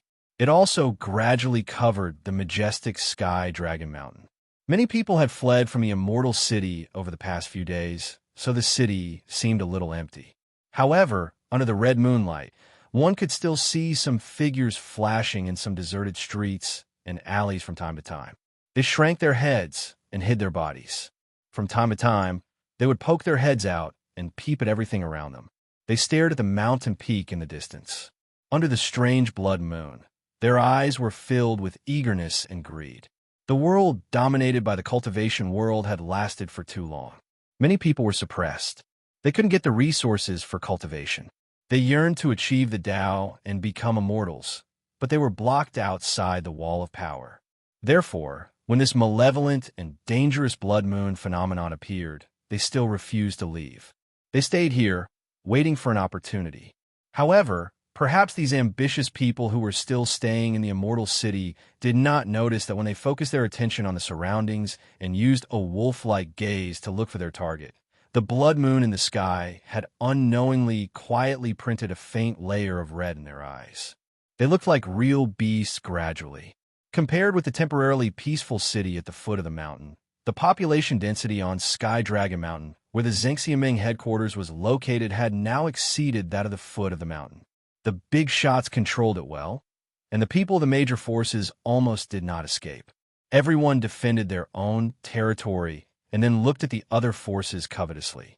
To be precise, it was actually the three major forces, Heavenly Law Hall, Desai Yard, and Starry Hall, who had secretly and openly joined forces to look at Fuyunji covetously. After the blood moon appeared in the sky, the dark red moonlight sprinkled on Sky Dragon Mountain, dyeing the entire majestic mountain range a strange red. However, the imagined fighting and killing did not happen immediately. Everyone was still in their positions, but the atmosphere on the mountain had become very tense. There was no doubt that among the four major forces in Zhengxiaming, Fuyunji was the natural leader. Whether it was the level of divine transformation stage perfected Lord Tianlan or the strength of the people under him, Fuyunji was far better than the other three halls. On Celestial Dragon Mountain, the Floating Clouds Company had the largest territory, the most manpower, and the strongest strength. However, now that a powerful enemy was watching from the sidelines, the Floating Clouds Company's internal affairs were faintly unstable. The main reason was that in the past few days, everyone's backbone, the renowned perfected Lord Tianlan, had not appeared in front of everyone for some reason despite the tense atmosphere. This more or less affected the morale of the elites in Fuyunji, but for many years, Fuyunji was stronger than the other halls in terms of discipline, so there was not too much chaos. Otherwise, if it was the other three halls, as long as their old perfected lord did not appear, it would have been noisy by now. Even so, some malicious rumors still began to spread in the Floating Clouds department. Some were cautious and confused. Some were guessing why the true monarch had hidden himself. And there were even some who were mysterious and vaguely hinting that there might be people who were afraid of the heavenly tribulation or those powerful external enemies, so they fled first. After all, there were more people who did not appear recently, including the only personal disciple whom they loved and valued the most. He had not appeared for a long time. Once this kind of rumor spread and was not controlled, the consequences would be unimaginable. However, there was a reaction in Fuyunji very quickly. In this dangerous situation where a slight move in one hair could affect the whole body, and in this confusing situation where the four great powers were at daggers drawn, the first to act was the most powerful hall in Fuyunji. Fuyunji was the first to wield the butcher's knife, the first to see blood, and the most shocking thing was that their knife was aimed at their own people. With the infamous and beautiful Hall Master Shui presiding over the overall situation, the newly promoted Deputy Hall Master Ma Xiaoyan led a group of elites directly under the Hall Master, and with lightning speed, swept through the interior of Fuyunji in half a day. They wiped out 3 of Fuyunji's top powers and killed anyone who resisted. They killed 14 of their trusted subordinates on the spot and captured 2 of the 3 main leaders alive, while the last one was seriously injured and captured. In this storm-like sudden attack, Fuyunji once again revealed its powerful strength.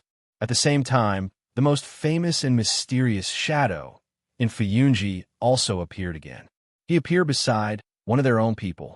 Beside these captured leaders, there were people who changed sides on the spot, giving these people a heavy blow. Among them, the one who was seriously injured also had the highest position. Like Old Ma, he was a deputy hall master of Fuyunji. He was highly respected, powerful, and fiercely resisted the attack. His subordinates were also brave and good at fighting, and they even forced Old Ma and his people into a disadvantageous position. However, at the critical moment, behind this deputy hall master, there was a brother who he regarded as his own brother, who used to bleed and bleed for him, who suddenly changed the direction of the blade in his hand and slashed at this deputy hall master. The first slash cut off his right hand, the second slash cut off his left leg, and the third slash was aimed at his chest, breaking his ribs and revealing his white bones. The blade went straight into his chest. At that moment, the fierce battle on the battlefield stopped. Even those on Old Ma's side were stunned. The deputy hall master could not speak because his throat was already filled with blood. He fell to the ground and stared at his brother, his eyes filled with disbelief and despair. His brother held the blood-stained blade and looked at him silently. In the end, he said a few words, "I am the shadow." Before the news of the civil strife in Fuyunji spread, Blood Warbler and Old Ma had already taken control of the situation. Then, under the watchful eyes of the crowd, Blood Warbler did not ask for permission from Supreme Lord Tianlan at all. She directly ordered her people to push the 3 leaders to the border of Fuyunji's territory. The action of the crowd and the murderous intent instantly alerted the other 3 forces on Mount Celestial Dragon, and the place that Blood Warbler chose happened to be the intersection point of the 4 forces. For a moment, many people walked out with full vigilance and looked at Fuyunji's side, wondering what they were going to do. Many people had already raised their weapons, thinking that Fuyunji would probably be the first to lose control and was ready to fight. Fuyunji's side was filled with killing intent. Blood Warbler stood in the crowd and gave the order. Ma Xiaoyun walked forward expressionlessly and took a deep breath. Then he looked at the blood-stained blade in his hand and his similarly blood-stained palm. He swung his blade, and amidst the gasps, he cut off the heads of the 3 people and threw them away.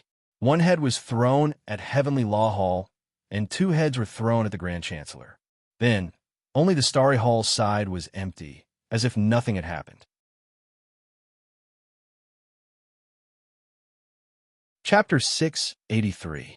On Sky Dragon Mountain, swords were drawn and bows were drawn, undercurrents were surging, and the atmosphere was extremely tense.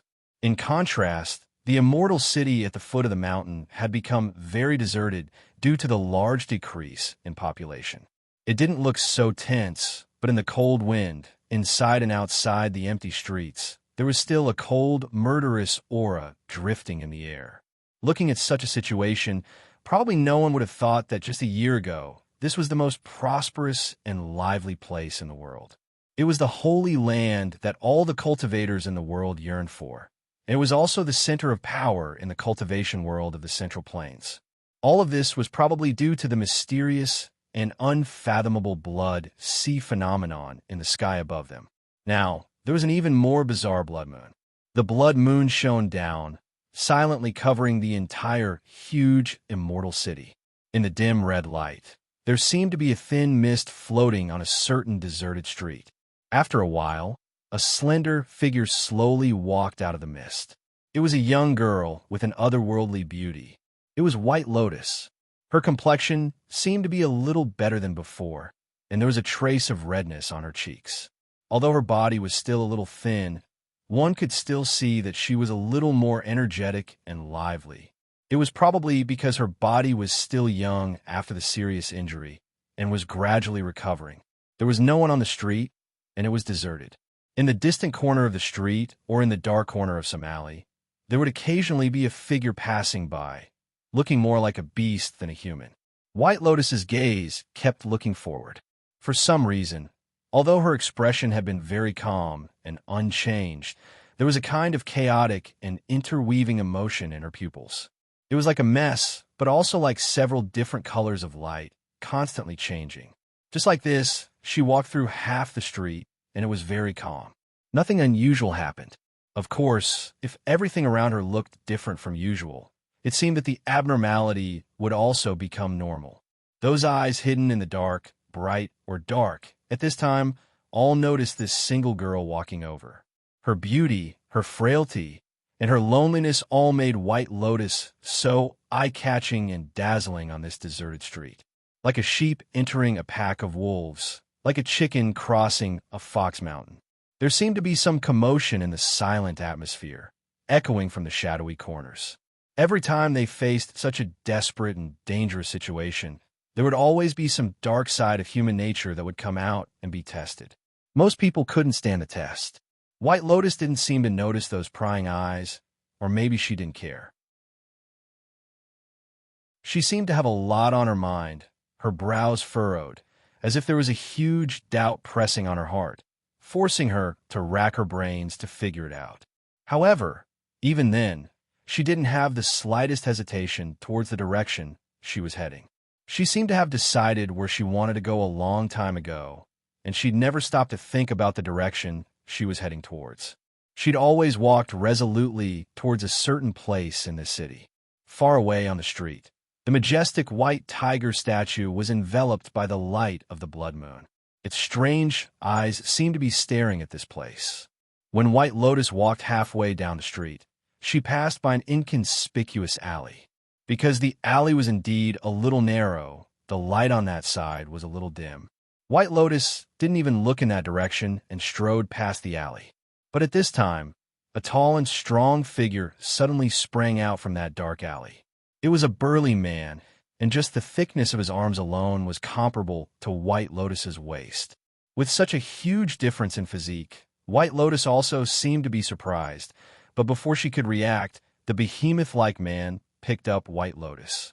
He let out a low, woo-woo sound and carried White Lotus on his shoulder. At the same time, his eyes were faintly red, and he fiercely looked around.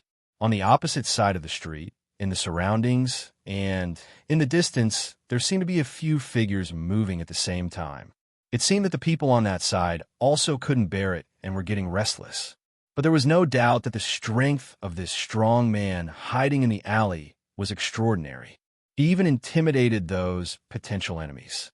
Under his fierce gaze, the surroundings still remained quiet, and those moving figures also stopped, then disappeared into the shadows. The man let out a beast-like laughter, and his body retreated.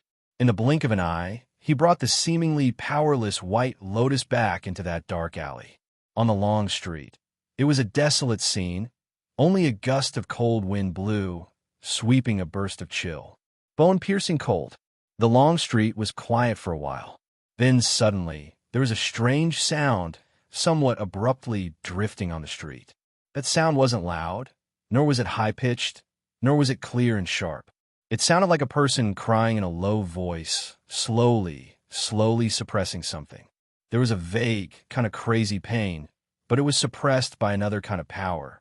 The street became even colder. All of a sudden, the shadows in the dark and in the light became motionless. The wind gradually carried a new sound, as if someone was drinking water, but also like someone was talking to himself, telling an ancient story that no one was listening to a faint cry. That sound made people's scalps tingle, and their hearts beat faster.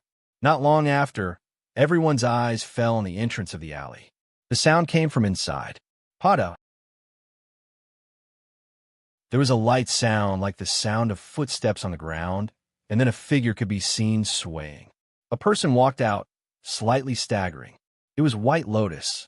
Her footsteps were a little unsteady at first, but she quickly found a way to maintain her body's balance and steadily walked to the street. Her complexion looked a little better. Her face was ruddy, and her clothes were intact. Other than her eyes that still looked a little lost, this girl seemed to be a little better than when she came. Her clothes were clean, as if there was not a speck of dust on them. Only after a careful look would one find that on her pure white cheeks there were a few faint red spots. They looked like the traces of blood splashing. This girl raised her head to look at the sky, and then continued to walk forward. Her direction was still very clear. She was walking towards the entrance of the tunnel. After walking a few steps, White Lotus seemed to feel something. She stretched out a white palm, gently wiped it on her cheek, and then looked at it in front of her eyes. There were traces of blood on her palm. White Lotus stared for a moment, opened her mouth, and stuck out her small tongue. She gently licked it, and then continued to walk forward without changing her expression. Behind her, in that dark alley, there was a dark corner. After an unknown amount of time, from that dark corner, there was suddenly a dark red, thick blood, slowly spreading out, submerging the stone tiles on the ground, like a devil's smile, slowly seeping into the long street. The color of the blood moon in the sky seemed to become even more intense at this moment.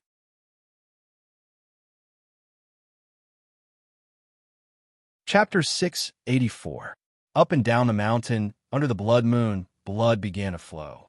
The blood was bright, red, and glaring, but the situation did not suddenly erupt or change drastically.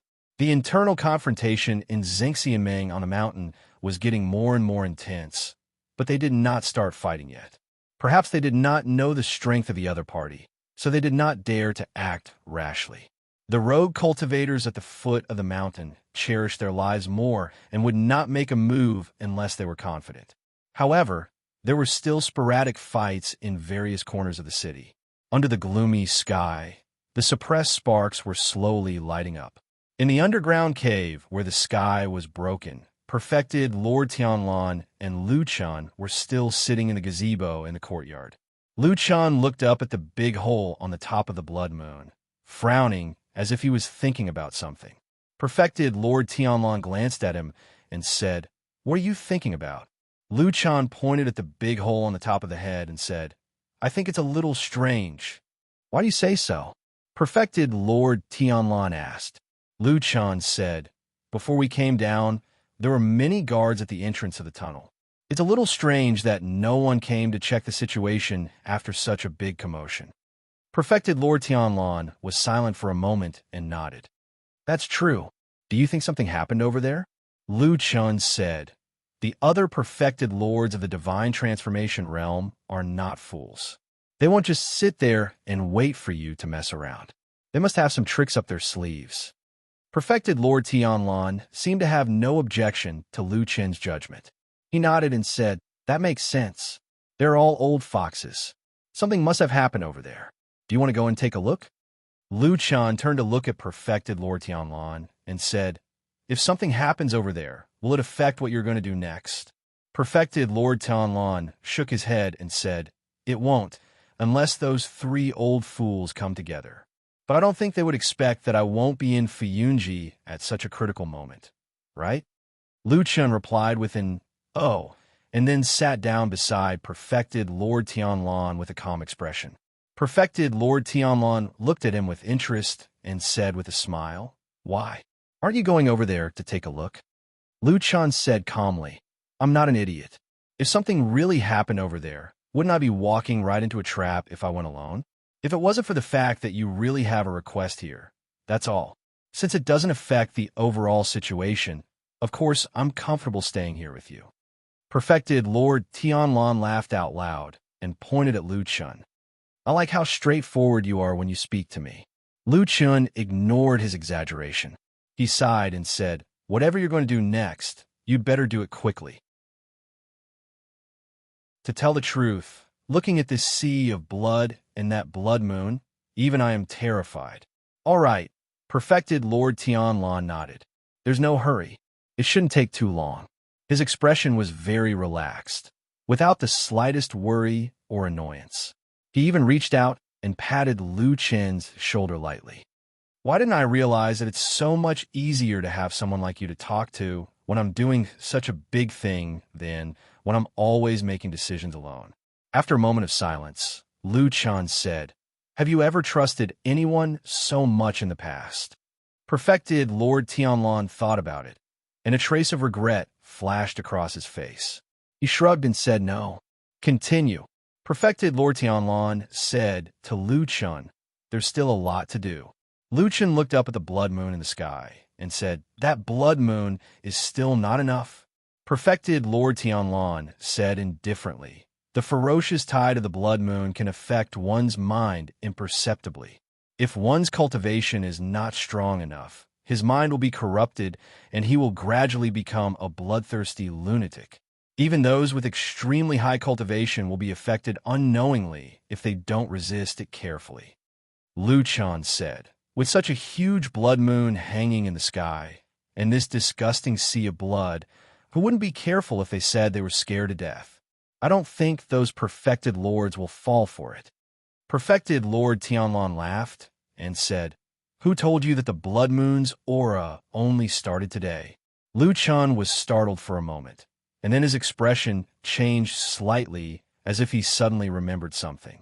He said, you're saying that underground? Perfected Lord Tianlan sneered. The blood moon appeared underground, so it must have been affected since then.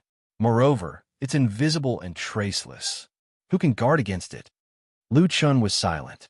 Of course, he wouldn't ask why Perfected Lord Tianlan didn't tell him about it, so that he could be prepared. There was no need for Perfected Lord Tianlan to lie to him now, since he said that the power of the blood moon affected those perfected lords of the divine transformation realm. Then it must be effective. It was just that he couldn't see it for the time being. Perhaps those few perfected lords had high cultivation and were immune to evil, or perhaps they were hiding in their bodies and could explode at any time. It was just that this scheme was truly profound. Continue. Perfected Lord Tianlan smiled and waved his hand. Finish this as soon as possible so that everyone in the world can be reborn. With that, he sat on the ground and extended a finger, pressing it gently on the Kunlun seal. Lu Chen took a deep breath and sat beside Perfected Lord Tianlan. He stared at the Kunlun seal that could activate everything. His expression became calm again and his eyes didn't change. However, a faint light flashed in the deepest part of his eyes. The Kunlun seal shone with a golden radiance once again. This time, it was even brighter than before. It was unknown what method Perfected Lord Tianlan had used, but suddenly, A rumbling sound came from the depths of the ground beneath the small pavilion. It was as though some heavy and huge rocks were moving. Furthermore, it was not just one, but many, many rocks. The ground beneath Lu Chen's feet began to tremble irregularly.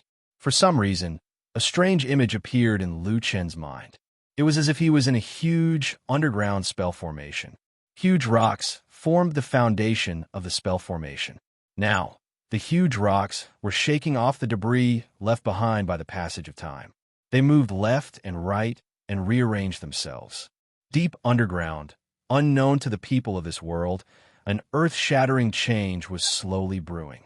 Perhaps it was a hole, perhaps it was an exit, or perhaps it was a path longed for by the darkness underground. On the ground, the surroundings of the huge hole created by the blood moon had already turned into ruins. Only a few rays of light that shot into the sky remained in the pile of rubble. At this moment, a figure slowly walked over from afar. It was a beautiful girl. It was White Lotus. She was alone, and her expression seemed to be at a loss. It was unknown what had led her all the way here. However, when she saw the huge hole, White Lotus's body suddenly shook as if she had thought of something. She quickened her pace and walked toward the hole. However, when she was halfway to the edge of the hole, she suddenly turned her head and looked at the original entrance of the tunnel. Then, her delicate and beautiful brows suddenly furrowed.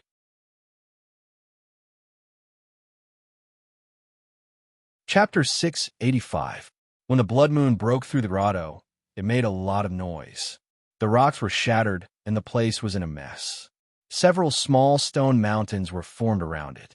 Even the entrance of the tunnel on the long street was smashed by a few large stones. It looked very messy. However, what attracted White Lotus's attention was not the standing boulders, but the many corpses lying on the ground under the rubble that had been crushed by the stones. White Lotus stared at that side for a moment, as if she wanted to go over and take a look. But when she took a step forward, she suddenly stopped and turned to the other side. Her face showed a little surprise. A low growl came from behind an irregularly shaped boulder. After a while, a huge black figure turned out from behind the boulder. It was Atsu. White Lotus's attention immediately turned from the tunnel entrance to Atsu.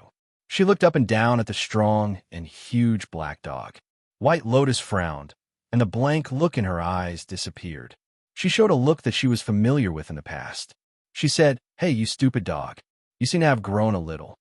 Atsu stared at White Lotus, but did not respond to her words.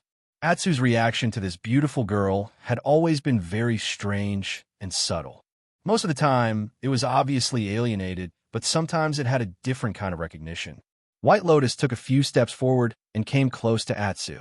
Sure enough, Atsu did seem to be a little taller than before. Her current height only reached Atsu's chin. A beautiful girl standing next to a huge black dog. The contrast was really a little strong. White Lotus looked up at the sky. The shadow of the blood moon was reflected in her eyes. After a while, she said, "You see, this world is so unfair. When the blood moon rises, the people are in misery. I don't know how many people have suffered and will be destroyed. But a guy like you with an extraordinary bloodline can take the opportunity to grow and evolve." Atsu's head was slightly lowered, and a pair of eyes looked at the girl vigilantly. It seemed that it was still very wary of her. White Lotus smiled, turned her head, and looked around. She asked, "Where is Lu Chun? Haven't you been following him?" Atsu flicked its tail and did not say a word. White Lotus looked thoughtful. She looked past Atsu's body and glanced at the big hole behind it. She nodded and said, "If you are guarding here, he is still down there?" "That's right. At such a critical time, this place is the most important." After saying that, she walked towards the huge hole. Obviously, she wanted to go over and see what the situation was like at the bottom of the big hole. After walking for a while, about 10 feet away from the hole, White Lotus suddenly noticed something. She looked back and saw that Atsu was still squatting next to the original boulder, looking at her motionlessly. Even when it saw White Lotus looking back at it, the black dog even shook its tail and tilted its head, pretending to be harmless. White Lotus looked at it for a while and then said, "No, there's something wrong with you." White Lotus turned her head and began to look at the hole not far away. After carefully observing for a moment, she saw that around the edge of the hole, among the piles of rocks, there were faint, thin, golden lines flashing. Some of them were submerged in the soil, and some were buried by the gravel. But as long as one looked carefully along the lines, they would find that around the huge hole, someone had set up a strange magic array, completely surrounding the hole. White Lotus took 2 deep breaths, then took a few steps back. She turned around and walked all the way back to Atsu. Atsu looked at her, and there seemed to be a trace of regret in its eyes. White Lotus spat at it and said, "You are really not a good dog." Atsu turned a deaf ear to this comment. It stood up while wagging its tail and walked to the side. White Lotus was about to leave when she looked at Atsu again. She suddenly smiled and said, "Why don't you come with me?" Atsu raised its head and looked at her. White Lotus pointed at the hole and said, "With that damn thing around, no one can go down. Why don't we take a detour and have a look?" Atsu's eyes flashed, then it stood up without hesitation. White Lotus smiled and walked to the other end of the tunnel. The strange combination of the girl and the black dog slowly walked to the entrance of the tunnel. Before they got close, they could smell a strong smell of blood. White Lotus frowned and looked left and right, but Black Dog was 1 step ahead of her. It jumped on a large rock a few feet away from the entrance of the tunnel, then turned around and barked at White Lotus. White Lotus quickly walked over and looked behind the rock. Her body trembled slightly. There was a big pit, and the pit was full of blood. Even the ground around the pit seemed to be dyed red. Bai Yin furrowed her brows and glanced at the corpses on the ground in the distance. All she saw was that the corpses were deathly pale and completely devoid of blood. She snorted and muttered to herself, "Even if I practiced the blood food secret method, I wouldn't go so far. What the hell is that thing?" The entrance of the tunnel was open. At this time, they couldn't see what was going on underground. White Lotus was about to go down, but after taking 2 steps, she suddenly noticed that Black Dog had been staring at the blood in the big pit. Black Dog's eyes were flashing as if he couldn't bear it anymore. White Lotus's body paused for a moment. She suddenly walked over and slapped Atsu on the head. Then, she scolded Atsu fiercely. "Are you crazy? Do you believe that if you go down and take a sip now, Liu Chan will wring your neck when he finds out?" Atsu let out a low growl and turned around with some difficulty. White Lotus saw a touch of red in its eyes. The two looked at each other for a moment.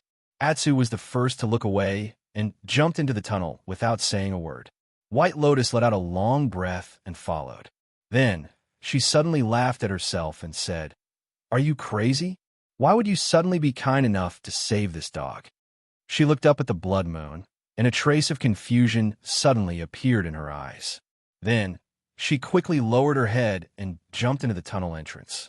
A rumbling sound came from the darkness, and then there was a red light, silently falling in the surroundings. Liu Chan suddenly sensed something. His expression changed slightly, and he stood up from the ground. At the bottom of this huge catacomb, in an unknown corner of this empty city, outside the 4 walls, a few seemingly invisible forces suddenly stirred up from the other side of the wall. 3 directions appeared at the same time, sandwiching him and true Lord Tianlan in the middle. His heart suddenly beat faster.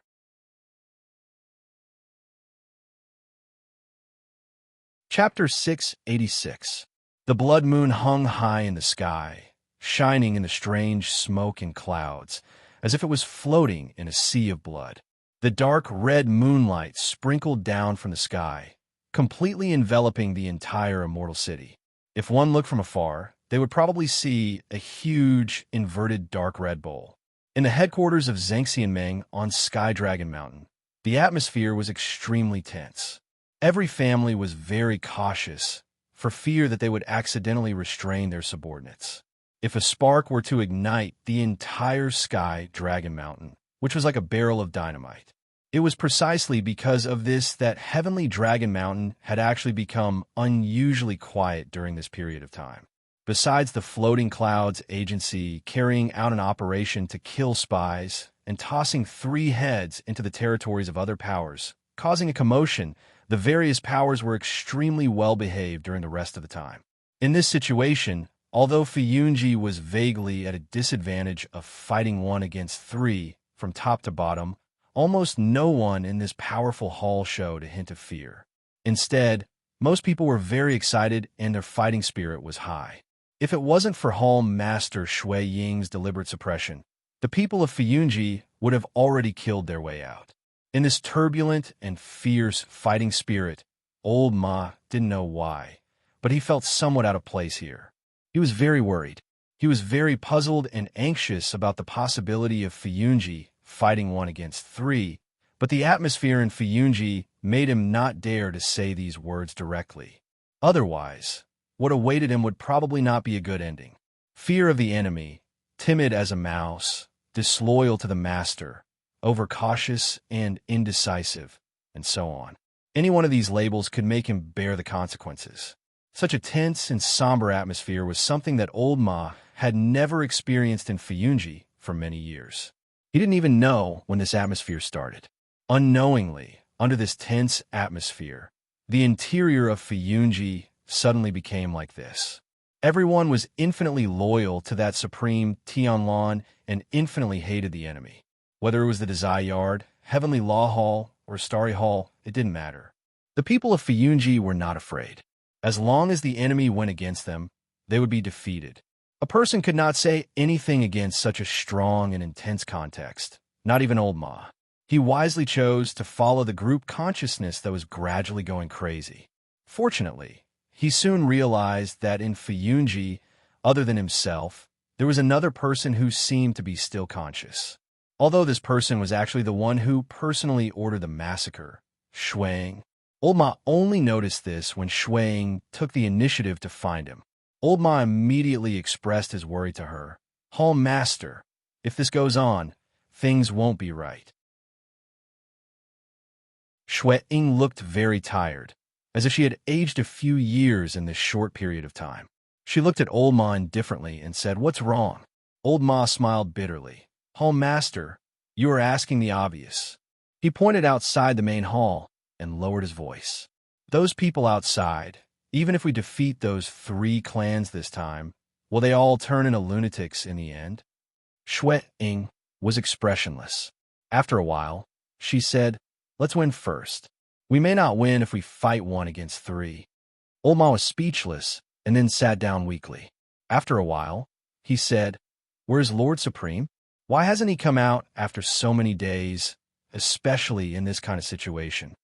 Shui-Ing said indifferently, "Lord Supreme is a divine strategist, not something we mortals can guess. I just need to do my own thing." Old Ma was speechless. Then he said, "All right." Shui-Ing thought for a moment, then frowned slightly and said, "But it's also strange. We don't know where the perfected monarchs are, so we don't dare to act rashly.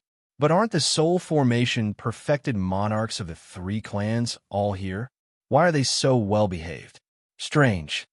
Old Ma was startled for a moment, but then his heart skipped a beat.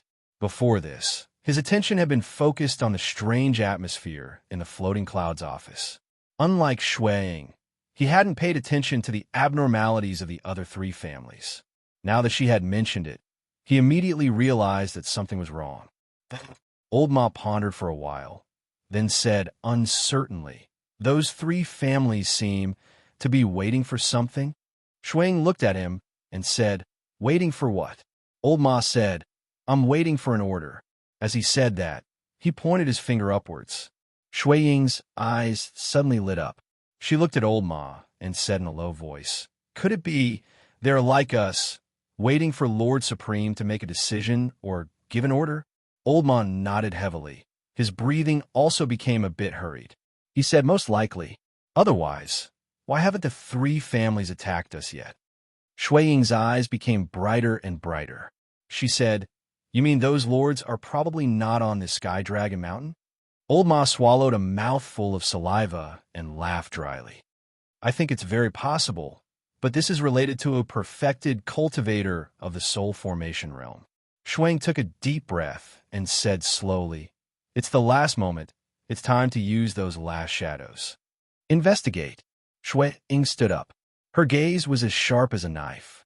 At the same time, for some reason, there seemed to be some intense fanaticism in her. She said, "Get all the shadows to investigate. Find out where those soul formation perfected monarchs went. If they are not on this mountain, it will be a great opportunity for Fiyunji." Old Ma nodded and retreated, but in his heart, he didn't think much of it. He thought, Shuang looked calm before. Why did she become so agitated in the end? When he walked out of Fiyunji's main hall, he looked up at the sky. Suddenly, his body shook. At this moment, he suddenly thought of the answer he wanted. The atmosphere in the central plains of Fiyunji was originally normal. When did it suddenly change until it became so warlike today? He carefully recalled the past and found that it seemed to have started when the blood moon suddenly broke out of the ground and hung high in the sky. He was a bit confused. For some reason, he suddenly wanted to leave this mountain, leave this city. Unfortunately, it was already a bit too late. He looked down the mountain and thought to himself, those 3 deity transformation stage perfected monarchs are not here. Could they have gone down the mountain? And the people on this mountain are going crazy. I wonder if the people at the foot of the mountain are any better? Oh woo! An ear-piercing howl came from a corner of the Immortal City. A strange-looking monster flashed in a dark alley in the Immortal City, then slowly left. Behind it, the blood on the ground was silently spreading. After a while, there was a plop sound. Something fell from the sky and fell right into the pool of blood. It was a palm that had been bitten off.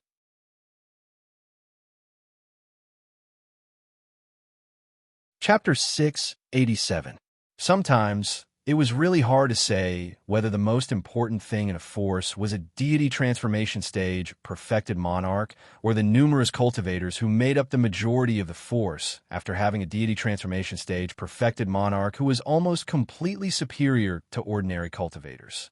In a thriving, constantly developing, and perfect force, as the supreme leader, the spirit-severing stage, true monarch often had supreme authority and power.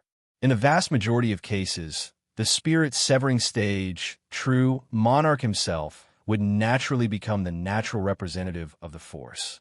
When everyone thought of such a force, the first person that came to mind was such a spirit-severing stage, true monarch. For example, when it came to Fiyunji, they would think of Tianlan. When it came to Heavenly Law Hall, they would think of Tai Hu. When it came to Grand Chancellor, they would also think of Guangbo. This had almost become an unwritten rule. And most of the time, because of the powerful influence of the spirit-severing stage true monarch, their personal temperament and characteristics would also affect the image of their force. For example, Fiyunji was very much in line with Tianlan's belligerent, valiant, untamed, and even supercilious temperament. The people of Heavenly Law Hall were often more old-fashioned and unyielding, very much like Tai Hu. As for the people of Grand Chancellor, everyone seemed to prefer money. Therefore, most of the time, the spirit-severing stage true monarch was really one with the force on their side. In the eyes of most people, the most important thing in a force was of course the spirit-severing stage true monarch, including the spirit-severing stage true monarch himself. Everything could be sacrificed. As long as one was alive, the force, subordinates, and people could be rebuilt again. At most, it would be a little troublesome. It was unknown whether this was the natural thinking of those in a superior position. Like gods, they looked down on the world and regarded mortals as ants. They were indifferent and merciless, and probably didn't care much about the lives in their hands. For example, if the lives of 70% of their subordinates could be exchanged for the life of Tianlan, then Tai Hu, Guangbo, and Guyu probably wouldn't hesitate at all. Although these things were cruel and merciless, it was actually not uncommon in the long history of mankind. Most mortals didn't understand, but there were always some people who loved to read. Sometimes, these people didn't want to die. They wanted to change their fate, and from time to time, they would cause some trouble. A long time ago, a highly respected deity, transformation stage perfected cultivator, had given these troublemakers a nickname, saying that they were restless ants. Although they were restless, they were still ants. When Lu Chan sensed the 3 auras from outside the house, he suddenly felt like an ant. Although there was nothing strange outside the wall, the invisible aura was like rolling waves. Although there was no tremor in the ground, it was as if a giant had stepped on it, surging over with the force of an avalanche. It was not as if he had never seen such a powerful aura before. A long time ago, perfected Lord Tianlan had a similar aura. It was like a mountain, like a god, and like a demon. Furthermore, the aura of that damn Baldy was even more powerful than the three forces outside. Of course, now that the three forces had arrived together, their auras had firmly suppressed perfected Lord Tianlan. Luchan didn't need to guess who the people outside were.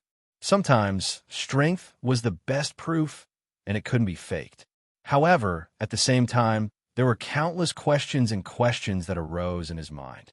Why did those three outside actually come to this underground cave together? They actually abandoned the meticulously prepared arrangements on Heavenly Dragon Mountain, directly jumping out of the maze and directly attacking the root of the problem. They seem to have viciously seized the Floating Clouds Division's core weakness in one go.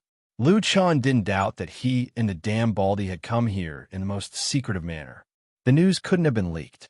Otherwise, if perfected Lord Tianlan couldn't even do this, he wouldn't have been able to achieve what he had today. He turned to look at perfected Lord Tianlan beside him, only to see that the damn Baldy's expression was the same as usual, as if he was not surprised at all. He just raised his head slightly and stared at the high wall in front of him. His eyes flashed with interest, as if he was waiting or expecting something. What was he waiting for? Was it a person or something that was about to happen? Liu Chan felt a little nervous, and his throat was a little dry. His mind was spinning frantically, and then he suddenly thought of something. He felt as if he had vaguely grasped something at that moment, as if there was something that he had overlooked. That dragon, the black dragon that he had personally gone to the sky of the forbidden area of Kunlun Mountain and secretly brought to Immortals City with the Kunlun seal. He had only seen it once, and then disappeared without a trace. Where did the black dragon go? Perfected Lord Tianlan slowly stood up and took a step forward. One of his feet landed on the stone slab in front of him, stepping on the Kunlun seal. The golden light immediately disappeared and was completely covered up. The aura in the courtyard became much quieter, but soon another new, powerful, and unruly aura rose like a mountain. It even overflowed the entire courtyard, and it was overbearing. That was perfected Lord Tianlan's own aura. My old friends, it's been a long time. He laughed loudly, and his figure was as lofty as an abyss and a mountain. He looked down on the world and said with a smile, "Why don't you come in and talk?" His voice was like a wave, reverberating far away. It reverberated in this huge underground cave and seemed to cause a circle of ripples in the air. No one responded to the three powerful auras outside the wall. But after a while, at the front of the house, the door that Liu Chun carefully closed after perfected Lord Tianlan and Liu Chun came in, suddenly creaked and was pushed open. Then a person walked in. He had white hair and a ruddy complexion. It was perfected Lord Tiehu. He walked slowly with a calm expression. There were many winding corridors and gardens in this house, and it was quite interesting. But perfected Lord Tiehu had no intention of taking a detour. He just stared at perfected Lord Tianlan and stared at him. Then he walked straight towards him. He did not take a detour, nor did he take a turn. In front of him, all the stones, corridors, flowers, and trees in the way were suddenly pushed away, pressed down, and then crushed by an invisible force when they were about 10 feet away from the old man. Trees were uprooted and flew out of the wall. Boulders rolled into the distance, and the corridors tilted and collapsed, making way for him. He walked majestically to the small pavilion, then looked at perfected Lord Tianlan and said, "You're finished, Tianlan."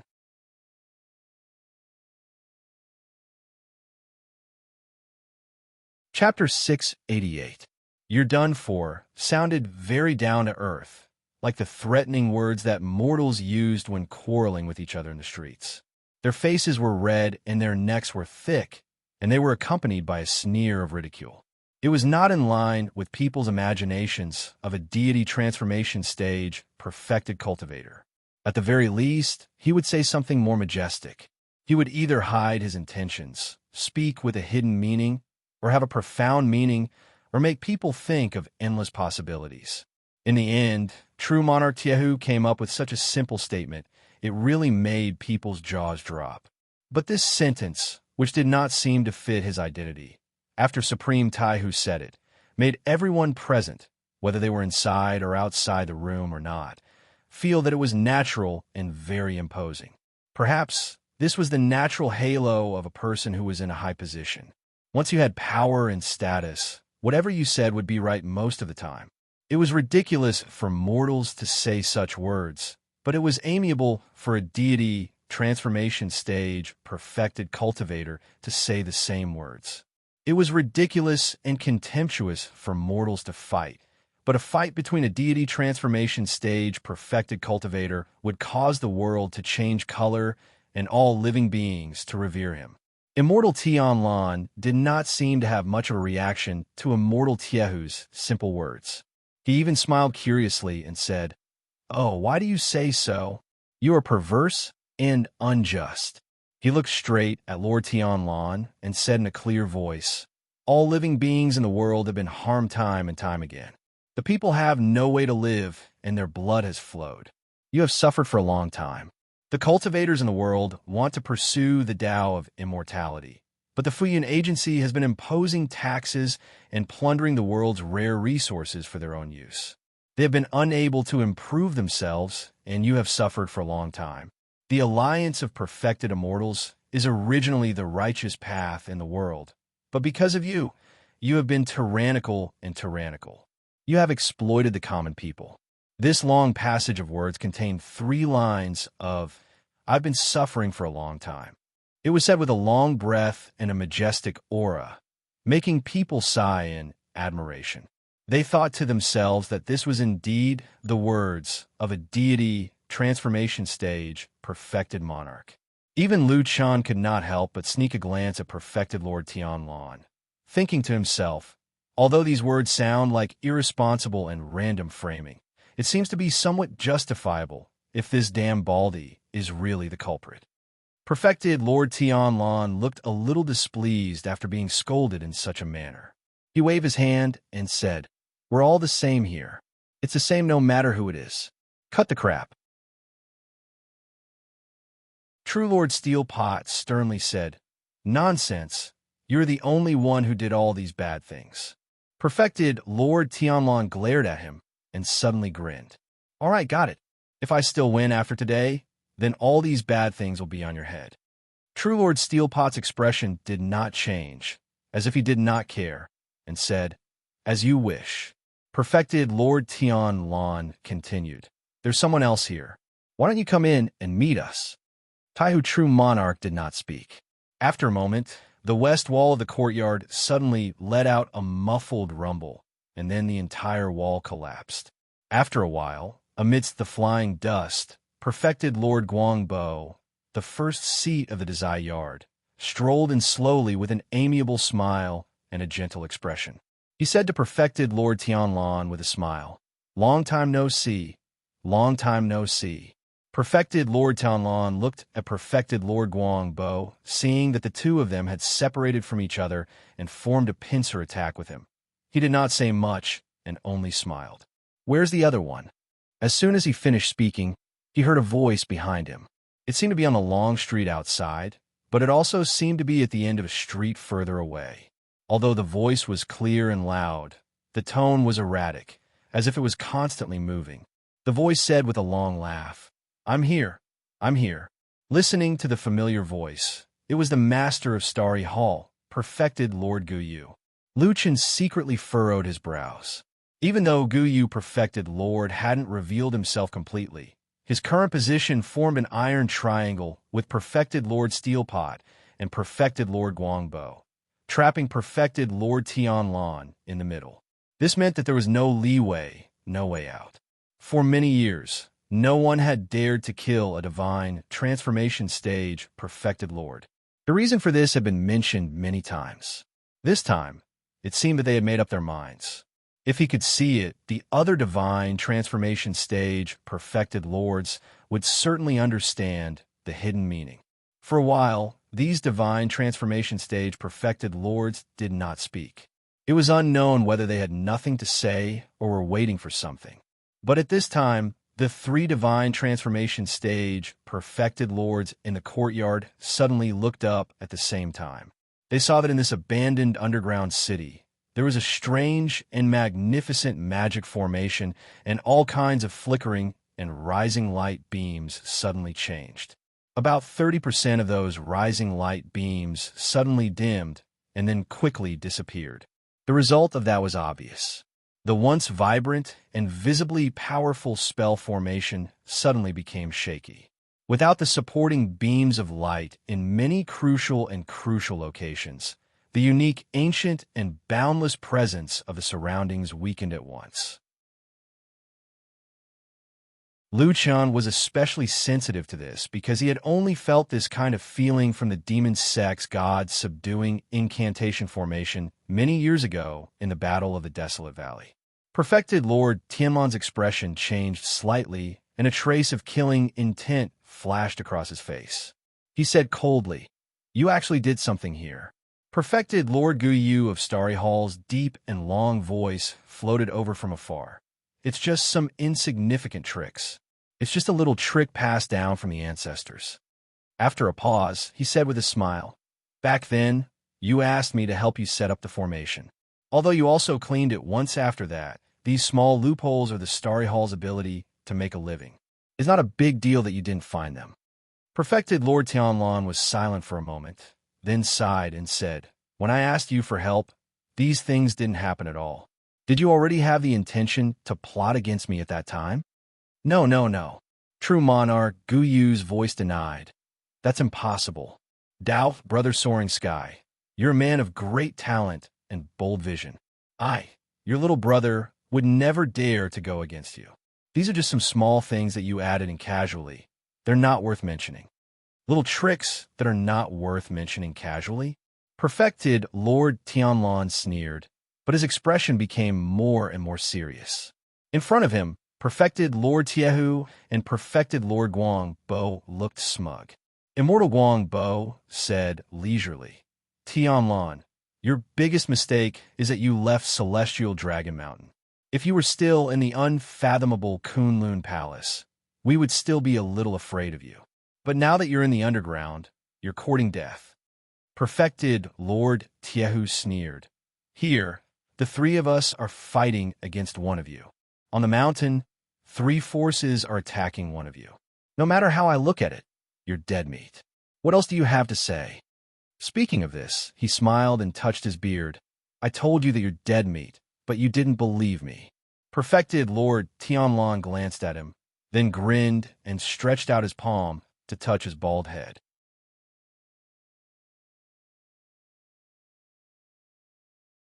Chapter 689. White Lotus turned her neck as if she felt a little stiff and numb. She didn't stop because of this, but continued to walk forward in the tunnel in front of her.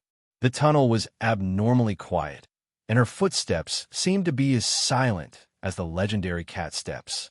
After walking for a while, Bai Lian seemed to have thought of something and turned around to look. As expected, the tall black dog, Ah-Tu, was still following behind her. However, it seemed like there were pads of meat under its feet as well. Every step it took was silent. White Lotus looked at Atsu and suddenly smiled. "We look a little scary now. Don't tell me we'll fight each other before we ambush others?" Atsu didn't seem to understand White Lotus's words. It raised its head and sniffed the air a few times, then continued to walk forward. White Lotus shrugged and continued to walk forward with Atsu. After walking through the long tunnel, they finally saw the exit. It was so quiet outside that it was a little scary. White Lotus and Atsu didn't directly walk out of the exit. Instead, they leaned against the stone wall at the entrance of the cave, and then secretly poked their heads out to take a look. The dome of the huge cave had a big hole, and the underground city that hadn't seen the light of day for many years was finally exposed to the outside world. However, the sunshine didn't come because the sky was covered by the blood clouds. Everything was gloomy and very depressing.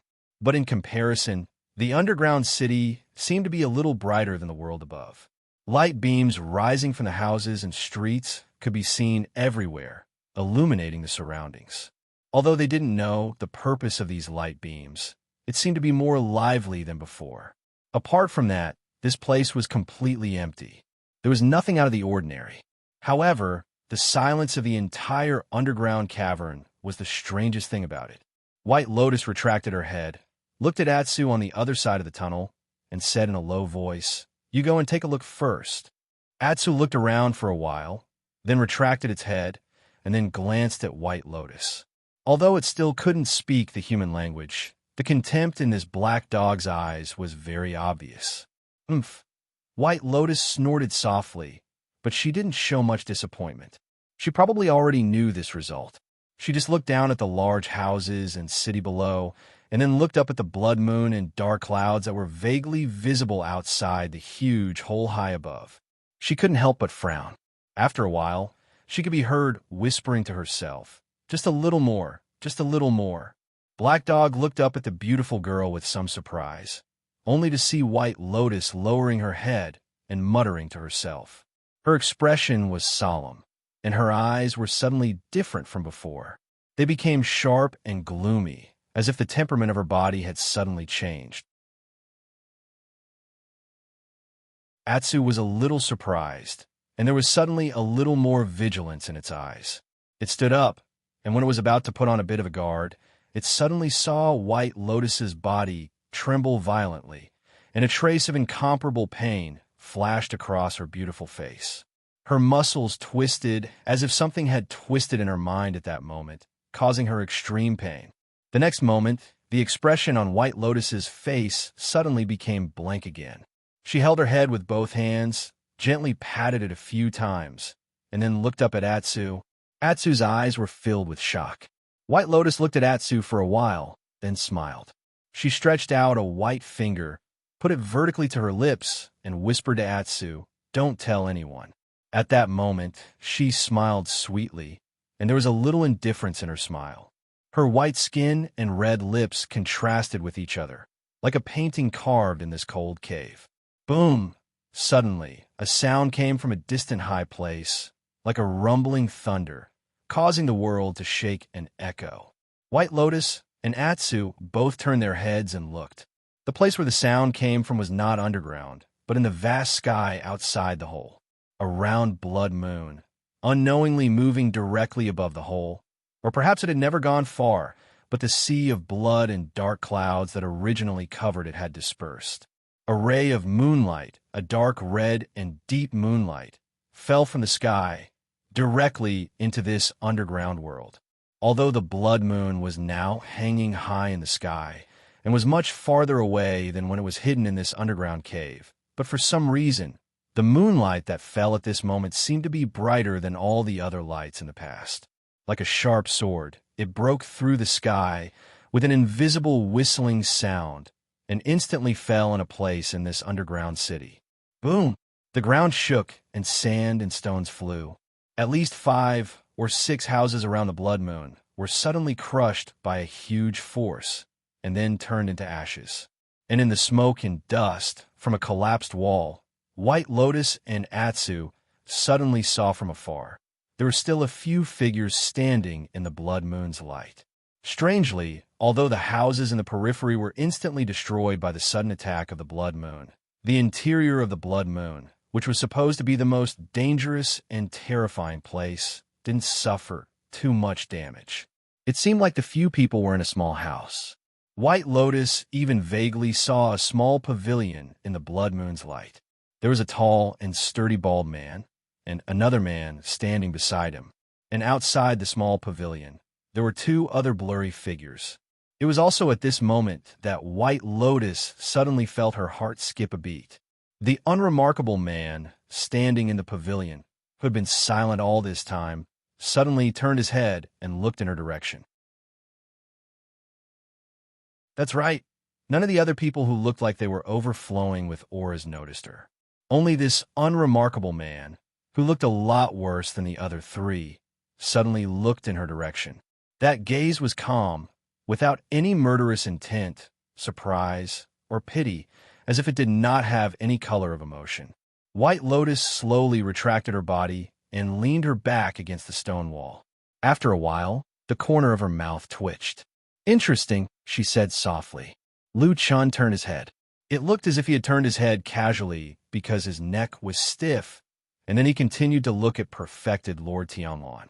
This damn baldy still looked calm, as if he was not aware that he was surrounded by 3 perfected lords of the same level as him, and was about to be beaten up. He just looked at perfected Lord Tiehu, reached into his pocket, and began to take something out with a smile. Perfected Lord Tiehu and perfected Lord Guangbo's eyes immediately fell on his hand. Before he took out the thing, a green light full of vitality was already gushing out.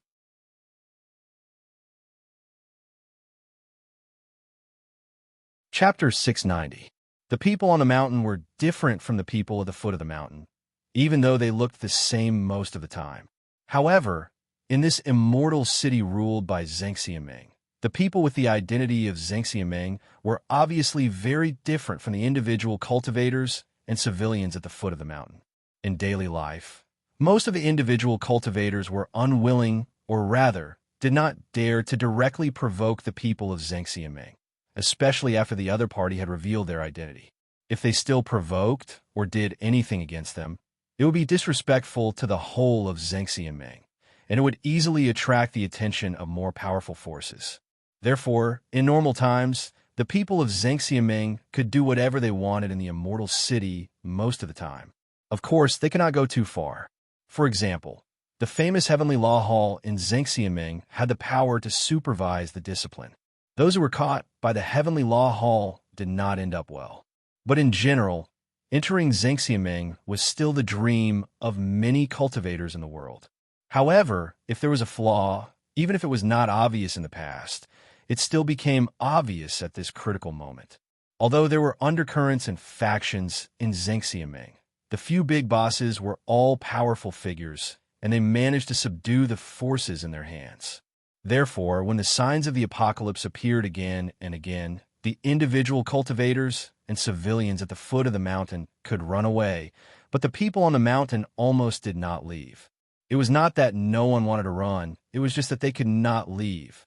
There were people who took the risk, but they were all dead now. When it came to dealing with deserters, it seemed that regardless of whether it was the righteous path or the evil sect, everyone's methods were similar. It was nothing more than a way to kill the chicken to warn the monkey. After the corpse was publicized, more people were silent. Not only in Fuyunji, the other major forces were in a similar situation. Because he had completed the task of dealing with the traitor, Old Ma's position in Fuyunji rose again. At least for now, it seemed that Shuang already trusted him a lot.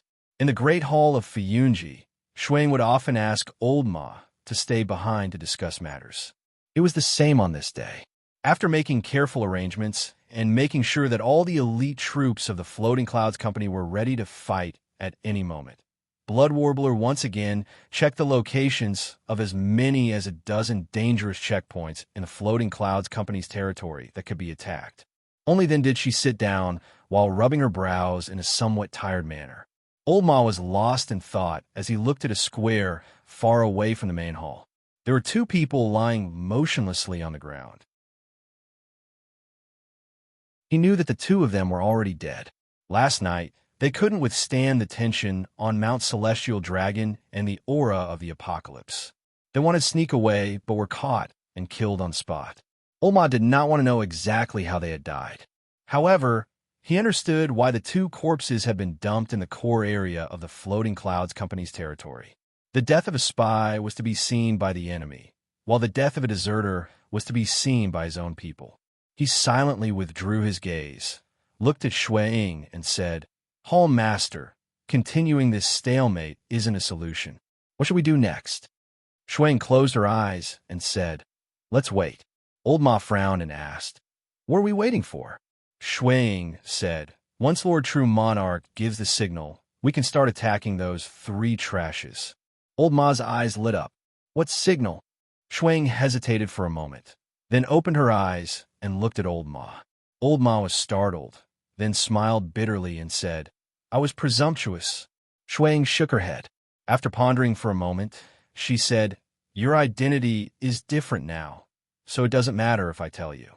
At that time, Lord Supreme only mentioned that there would be a great change in the weather and the appearance of doomsday calamity, and it was very obvious. Once it appeared, we would be able to see it. At that time, it would be our time to take action. Great change in the weather? Appearance of doomsday calamity? Old Mom murmured a few words, then looked up at the blood moon in the sky and the sea of blood outside. He smiled bitterly and said, "So this is not the worst situation?" Shuang also seemed to be somewhat helpless. She nodded and said, "It should be." The two of them didn't say anything more.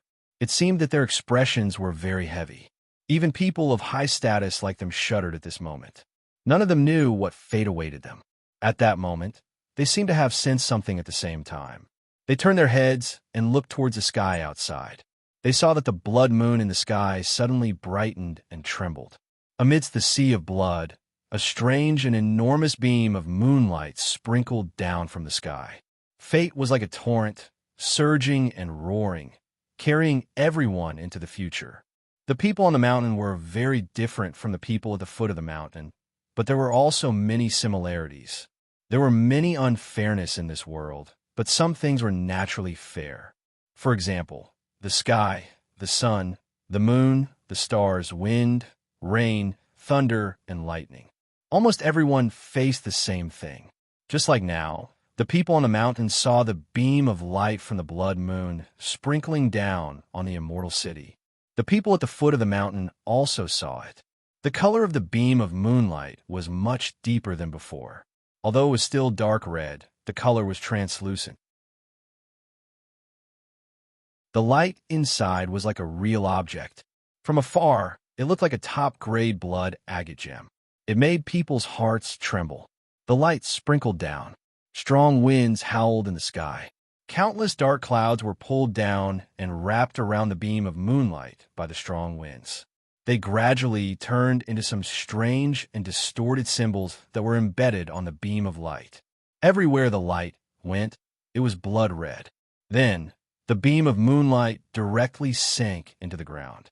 However, the beam of light didn't disappear. It still existed between heaven and earth. No one knew what the situation in the underground world was like now. However, in the immortal city above ground, the situation also changed with the appearance of this beam of moonlight. More accurately, with the change of the blood moon in the sky, there was a huge change. In countless dark corners at the end of the streets and alleys, the black shadows that crawled in the empty houses all looked up at the sky at that moment. The blood moon hung high in the sky, like a high and mighty god. Pada! This was a small sound. In a corner that no one knew, a trembling figure seemed to be unable to support his body. Then he slowly knelt down. He knelt down and worshipped the blood moon in the sky. His eyes turned blood red in the darkness. He muttered some vague yet strange words, describing a kind of worship in the ancient times. He knelt towards the blood moon. It was as if, at that moment, he had completely let go of his reason. He lost his clarity of mind. In his eyes, there was only that blood moon. His soul was occupied by a strange aura and burned away. What was left was only an empty shell. Then a new power took over his body. In the darkness, that person's body twisted. He howled in pain. His hands started to grow longer. His back started to arch. Even the fingers on his palms grew sharp white claws. Silently, he had become a beast in the darkness.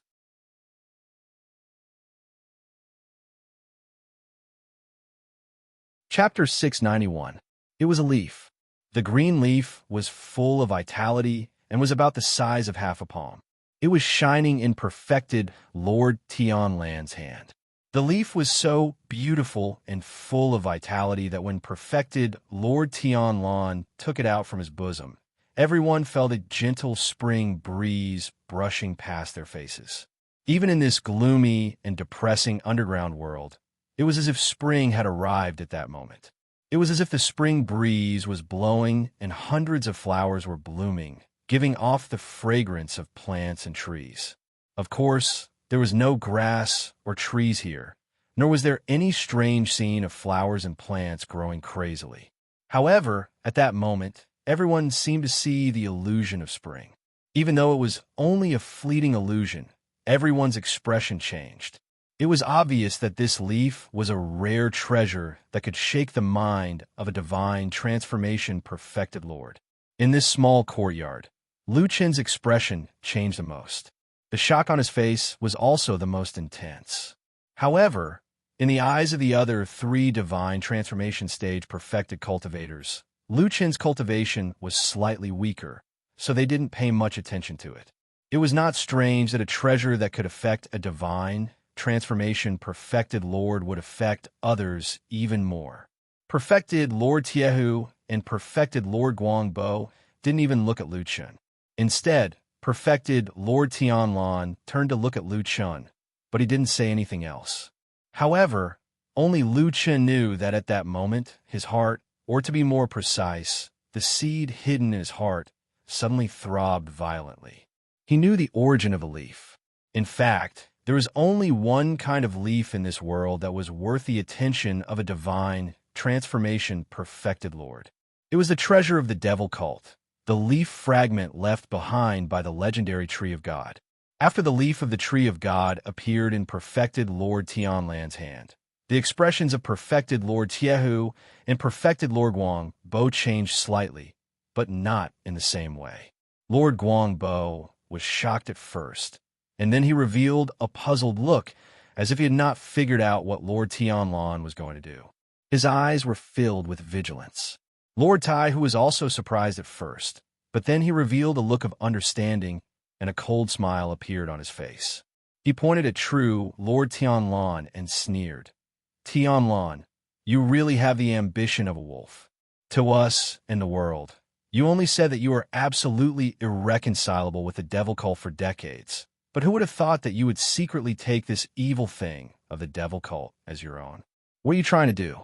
Deceiving the heavens, going against the law, and disregarding the righteousness and justice of the world. The Immortal Alliance will definitely not tolerate you."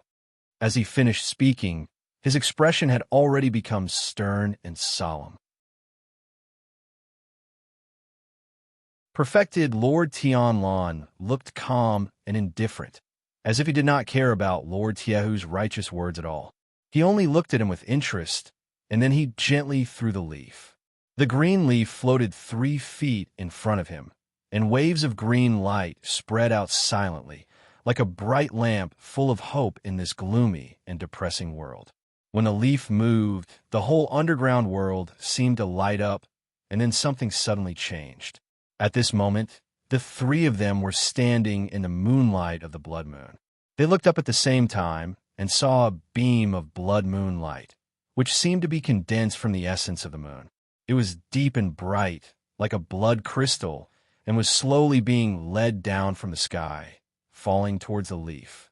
In the world of the catacombs, there was a sudden hissing sound, and an invisible wind suddenly blew.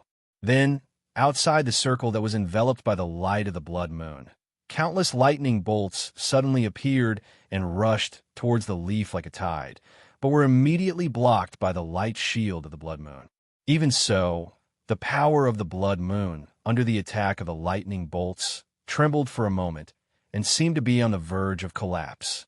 However, the blood moon in the sky quickly released a brighter light, and the light shield was supported by a strong force and quickly stabilized. However, the strange thing was that the beam of deep blood crystal-like moonlight that fell from the sky stopped moving, as if the power of the blood moon had been dispersed and could no longer take care of the leaf. Tiehu and Guangbo, who were originally surprised and nervous, relaxed. Lord Tiehu even turned his head to a certain direction outside the house and said with a smile, "Brother Guyu, good move." Somewhere in the empty underground city, a hearty laugh came. Only the voice could be heard, and the figure could not be seen. The long laugh said, "Insignificant tricks, Brother Tianlan. Please excuse me." Perfected Lord Tianlan glanced sideways at the direction of the laughter, and his left shoulder seemed to rise slightly in the middle of the laughter. However, almost at the same time, Perfected Lord Guangbo suddenly took a step forward, and like a ghost, he suddenly appeared between perfected Lord Tianlan and the source of the voice outside.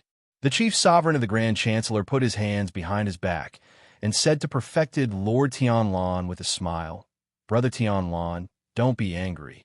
Perfected Lord Tianlan's body did not move forward or backward, or perhaps he had forcibly restrained himself. He only took a deep look at the void outside, and there was an incomprehensible look in his eyes. Then he smiled faintly and said, "But it's just a small trick." After saying that, he suddenly raised his right hand again and put it into his bosom again. This time, the almost identical action caused the smiles on the faces of perfected Lord Tiehu and perfected Lord Guangbo to freeze for a moment. From the beginning until now, especially after the appearance of those divine transformation stage perfected lords, Lu Qin's presence here had suddenly decreased, and he was basically like air. He himself did not have any thoughts or discomfort about this. Perhaps after so many years of being a shadow, he had long gotten used to this sense of existence outside of sight. He was also observing the situation and perfected Lord Tianlan's every move. Unlike the few divine transformation stage perfected lords, when a leaf was thrown out by perfected Lord Tianlan, and it began to trigger the aura of heaven and earth and cause the blood moon to react strangely, Lu Qin's heart was already in a perilous state, although he maintained a calm expression. Even though the phenomenon in front of him was different, the surrounding aura, the changes in the weather, and the faint vibration from the bottom of his feet made him recall the scene of the battle in the barren valley back then. It was too similar, too similar. The person in front of him, the casting of the Tao technique, and even the strange changes in the world were all completely different. However, as the only person who survived the god-subduing mantra formation, Lu Qin could still deeply feel that this aura, if all external appearances were thrown away, there was something, some kind of power, that was completely the same in essence. They were burning and activating the power of the fragment of the tree of God, which then triggered the changes in the world. Lu Qin suddenly raised his head and looked at the sky. The blood moon was shining brightly. Next to it, the surging dark clouds in the sea of blood had already begun to spin wildly, as if driven by an invisible force, gradually forming a huge whirlpool of a storm.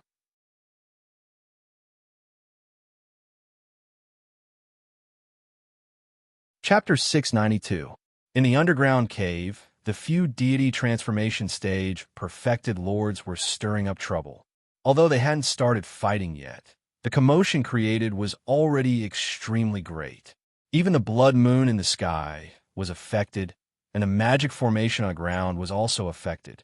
Lights flashed incessantly, and a mysterious aura began to float in this underground world, coupled with the dull sounds that came from the depths of the underground from time to time. It was like a curse full of resentment. It seemed that a terrible thing was hiding under the earth, and after thousands of years of suppression by darkness, it finally saw a glimmer of life today. Therefore, that inexplicable and mysterious existence seemed to be struggling, roaring, and hitting, desperately trying to find that exit and return to this world. The atmosphere in the underground cave had unknowingly become very tense, especially outside the halo of the blood moon. It was dead silent, and only the seemingly lifeless light of the magic formation was flickering. White Lotus and Atsu, who were hiding in that passage, of course saw clearly what happened outside.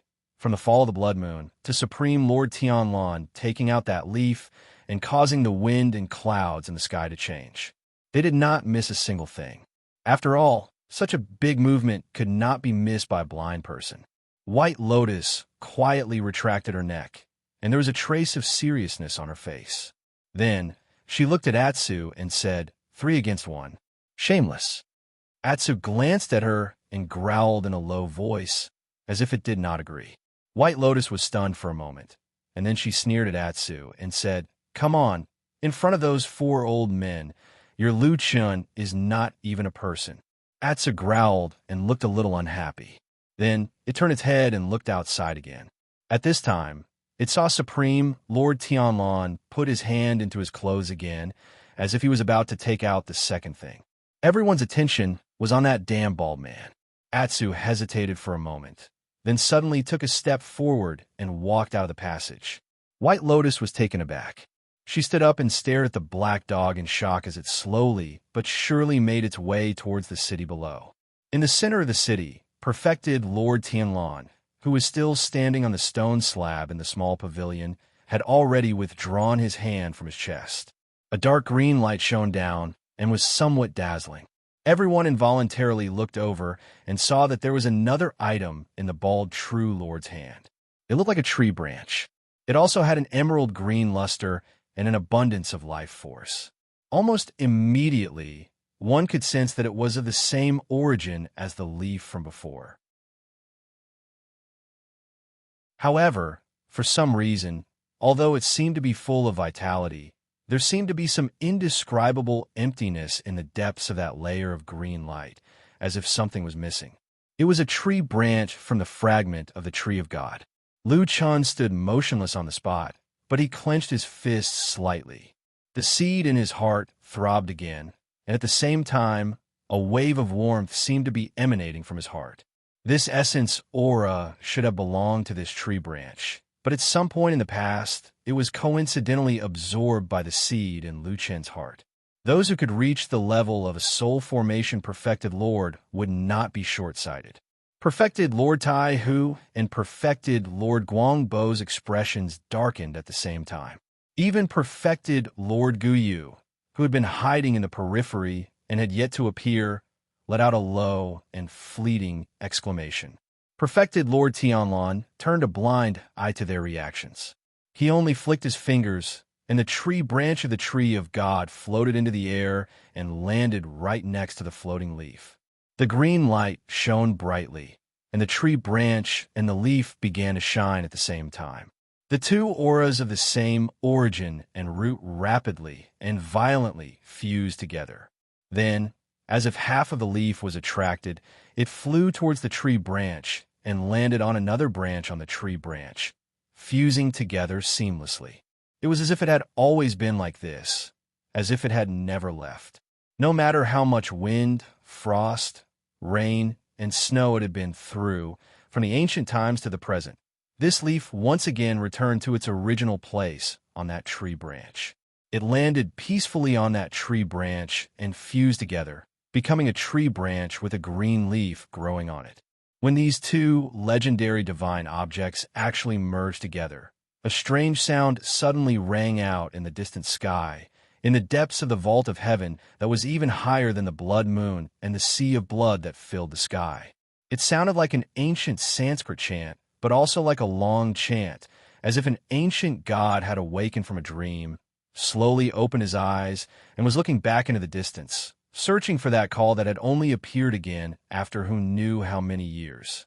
After the leaf of the Tree of God and the tree root combined, the field was instantly filled with green light, and the strong aura of vitality seemed to be several times stronger than before. At the same time, with this strong momentum, the power that perfected Lord Tianlan had activated suddenly skyrocketed.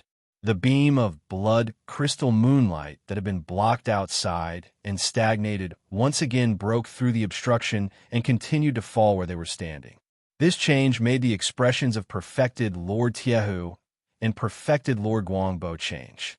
Perfected Lord Guangbo shouted angrily, looking very angry. He scolded perfected Lord Tianlan. Bastard Tianlan, are you really crazy? How many evil objects of the devil cult have you secretly stolen? Such perverse behavior is not tolerated by heaven and earth.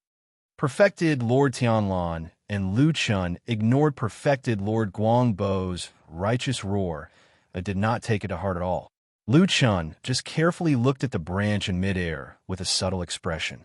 After getting the leaf, the branch of the Tree of God that had combined the two treasures seemed to have surpassed the seed in his body in terms of power and aura. At the same time, the feeling of uneasiness in his heart grew stronger and stronger. He raised his head to look at the sky once more.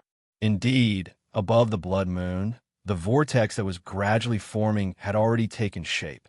Moreover, at the very center of the vortex, there was a huge and deep black hole. It was so deep that it seemed like there was no end to it, and only darkness existed within it.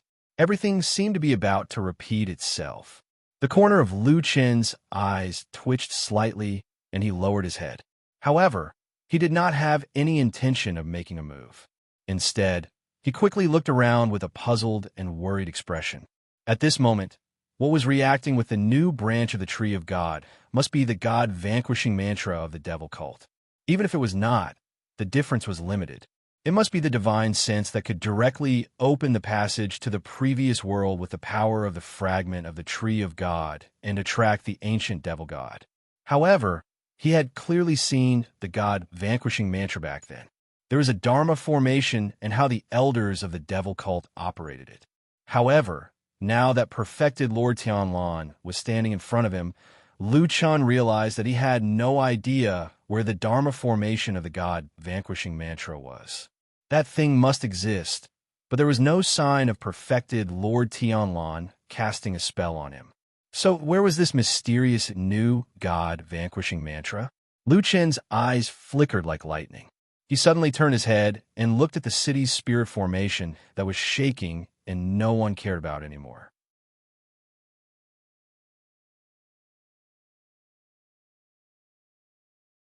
Chapter 693.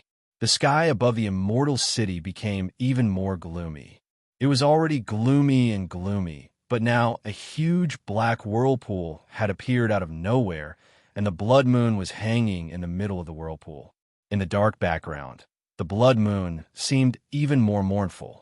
Perhaps it had been stimulated by this sudden power, but the blood moon's light quickly brightened. Then, waves of dark red light fell from the sky, covering the entire immortal city and every corner.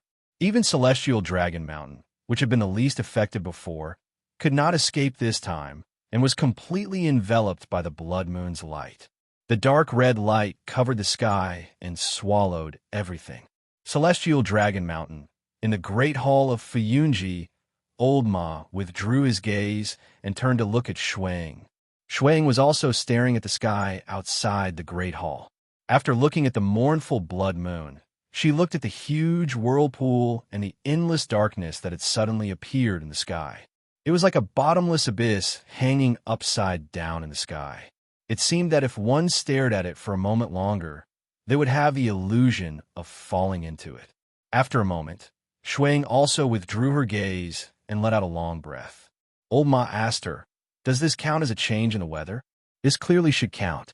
Such a violent and huge change in the weather could not be any more obvious.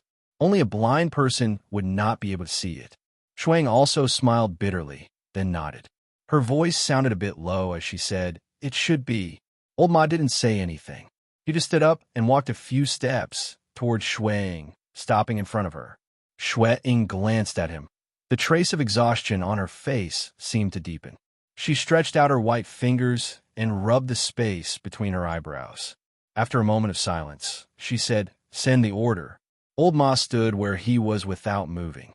Shuang waited for a moment, then looked up in surprise at Old Ma. She then frowned and said, "What is it?" A hint of hesitation flashed across Old Ma's face, as if he was struggling with something in his mind.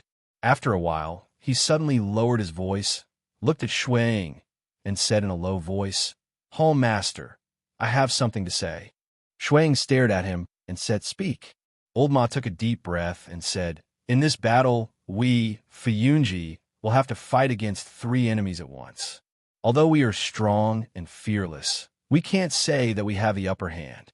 But this time, the civil war in Zhengxiaming, needless to say, is a battle of life and death. What I don't understand is..." At this point, Old Ma clearly paused and raised his eyes to look at Shuang. Although Shui Ying's charming face was a little pale, she did not have much of an expression on her face. She only looked at him quietly. Old Ma hesitated for a moment, then finally gathered his courage and said, "Hall Master, I don't understand."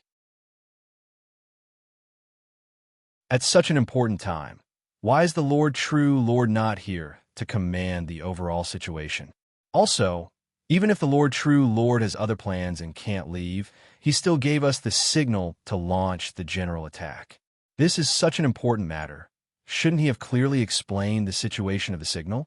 Why did he say something so ambiguous about the great change in the weather? Shui Ying's expression slowly changed, but there was no sign of anger. Her face only looked paler and paler, so cold that it was like ice. Seeing this, old Ma felt a chill in his heart. For a moment, he could not continue speaking. After a while, Shui Ying said softly, "And then? Continue." Old Ma took a deep breath, gritted his teeth, and continued. "This sounds like it seems that the matter on the mountain today, actually the true Lord does not seem to care that much." The great hall of Fuyunji suddenly became quiet. No one spoke for a long time. Because it was so quiet, at a certain moment, the two people in the great hall felt as if they could hear a heartbeat. Thump, thump, thump, thump, thump, thump. It was the sound of a strong heartbeat, the sound of blood being squeezed out. With a strange rhythm, Shui Ying and Old Ma suddenly raised their heads at the same time and looked at each other. Old Ma unconsciously opened his mouth and said, "It wasn't me." Shui Ying suddenly stood up, her expression fluctuating. She suddenly said anxiously, "No matter what, let's pass the order first."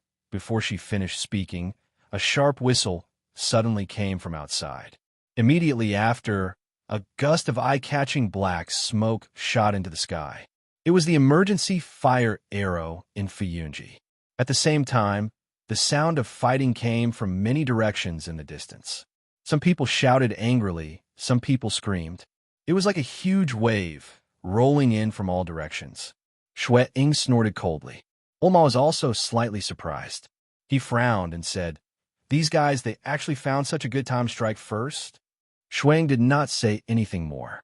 She quickly walked to the door of the great hall and took out an item from her bosom. Then, she cast a spell and suddenly ran into the sky. With a sharp whistle, a golden light shot into the sky, then suddenly exploded high up in the sky.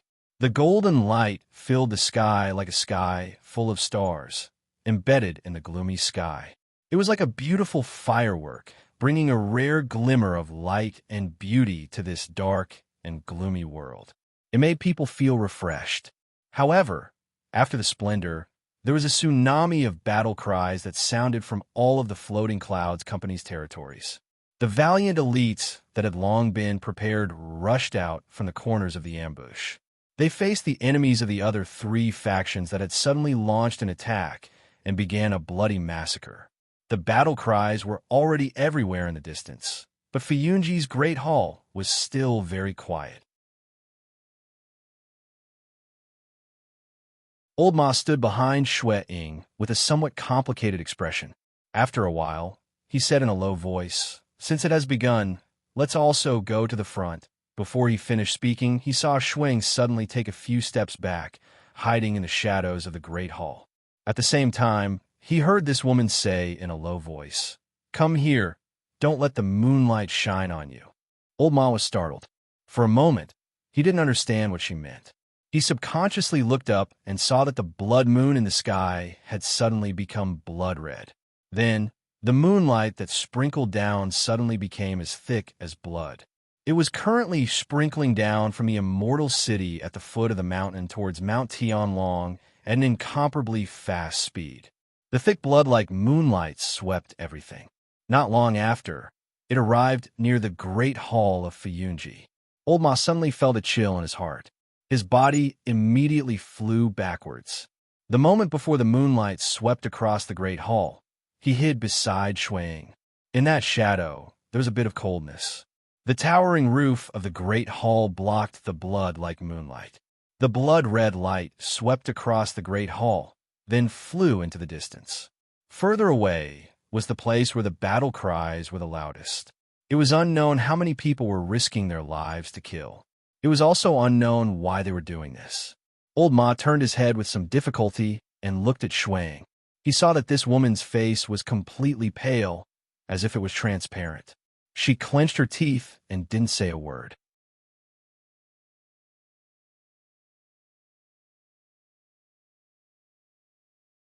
Chapter 694. Lu Chen was in a trance for a moment. It was as if he had returned to more than 10 years ago, when he had witnessed that shocking change in the desolate valley. Although it had been many years, the strange and huge eye that had appeared in the sky at that time was still clearly in front of his eyes and had never faded from his mind. He knew that compared to the owner or some kind of power that the eye represented, he was as insignificant as an ant.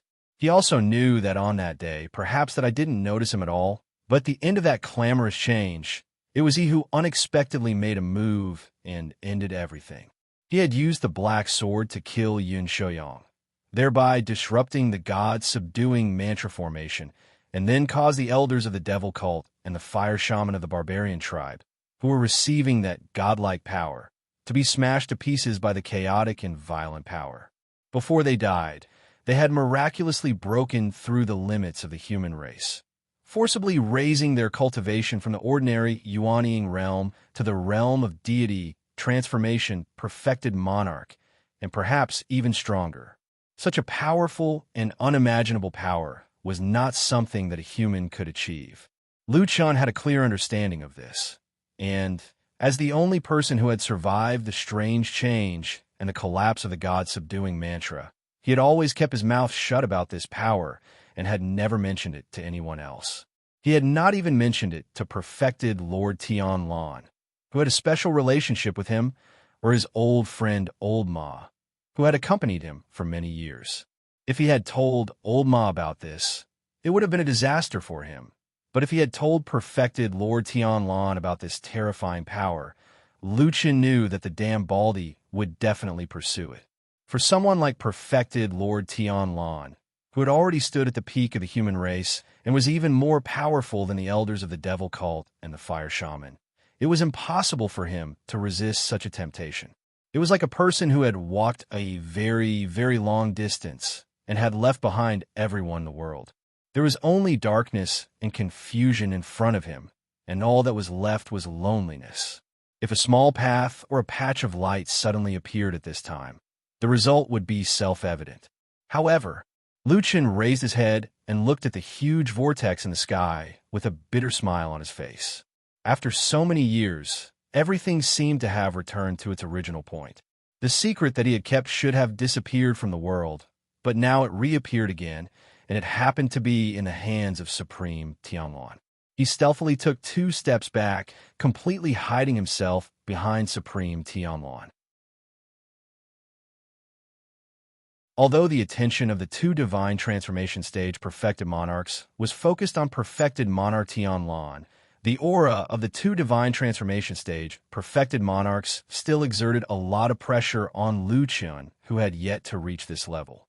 In comparison, perfected Lord Tianlan's burly body was like a wall. When Lu Chen stood behind him, he immediately heaved a sigh of relief. That heavy pressure was immediately blocked by more than half. His gaze swept across Supreme Tianlan's broad back, and once again, he felt that this scene was very familiar. In the air, the branch that had fused with the divine tree's leaf shone brightly. Its aura was boundless, and it exuded an aura of boundless vitality. It also attracted a particularly dense beam of light from the blood moon in the sky, causing a change in the weather and the appearance of that huge vortex. All of this was extremely similar to the god-subduing mantra formation in the past. However, after observing for a while, Lu Chen gradually realized that something was wrong, or rather, it was not enough. The vortex in the sky was boundless and terrifying, but up until now, it was still spinning without directly opening a crack in the sky like it did in the past, revealing that mysterious eye. Lu Chen could even clearly sense a strand of terrifying energy faintly flowing in the sky. It was howling and tearing, yet was unable to break through that invisible boundary. He pressed his hand lightly on his chest and looked expressionlessly at the branch in the air, thinking, it seems that in the end, this branch's leaf is still inferior to that seed. Even he could tell that the few perfected lords of the soul formation realm on the other side were also able to see through some of the subtleties in the situation. The slightly nervous expressions of perfected Lord Tiehu and perfected Lord Guangbo relaxed. That mysterious perfected Lord Guyu still did not show up outside, but it seemed that she did not have the intention of making a move. Perfected Lord Tiehu smiled and said to perfected Lord Tianlan, Tianlan, why do you still use this kind of evil art? Do you really want to do something with those inexplicable things of the devil cult? Perfected Lord Tianlan seemed a little surprised and frowned slightly. He had probably expected that the two treasures of the devil cult, the branch and the leaf of the divine tree, would be enough to activate and open the crack in the sky. However, for some reason, the power of these two treasures seemed to be greatly reduced, and he actually felt that his efforts were in vain. Just a little bit more, but he still could not achieve his goal. For the first time, his face became serious and solemn. He carefully looked at the branch and leaf in the air for a moment, as if he was thinking about something. Standing behind him, Lu Chun smiled bitterly. In this world, he was probably the only one who knew why the branch of the divine tree would suddenly have an accident at this critical moment. It was because it did not have enough power. Of course, it was because a part of the essence of the branch had been absorbed by the seed in his body. Just when Lu Chun began to nervously think about the current situation, the two perfected lords of the divine transformation realm opposite him refused to let go of this great opportunity. After greeting each other, perfected Lord Tiehu and perfected Lord Guang both slowly walked forward, sandwiching perfected Lord Tianlan from two directions.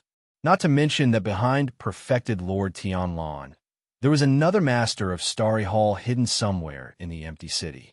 We have been planning for a long time just to trap you when you leave the base of Sky Dragon Mountain and are alone. Perfected Lord Tiehu said calmly, for this reason, we have already made thorough preparations. You have no chance to escape. Perfected Lord Guang Bo sneered and said, seeing that we have known each other for many years, I will give up resisting and spare your life. As long as you live underground for 100 years, we will let bygones be bygones. As they spoke, the two of them had already walked half of the way and were getting closer to perfected Lord Tianlan and Lu Chun. Perfected Lord Tianlan snapped out of his thoughts and glanced at them. There was no fear or nervousness on his face. Instead, there was some disdain in his eyes as he looked at them indifferently.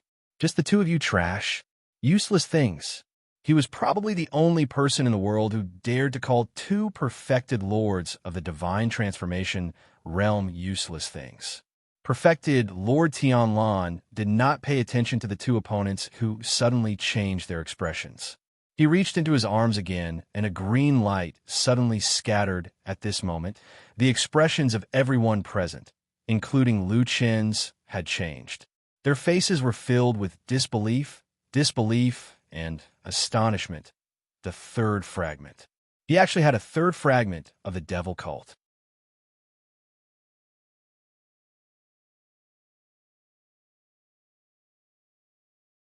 Chapter 695.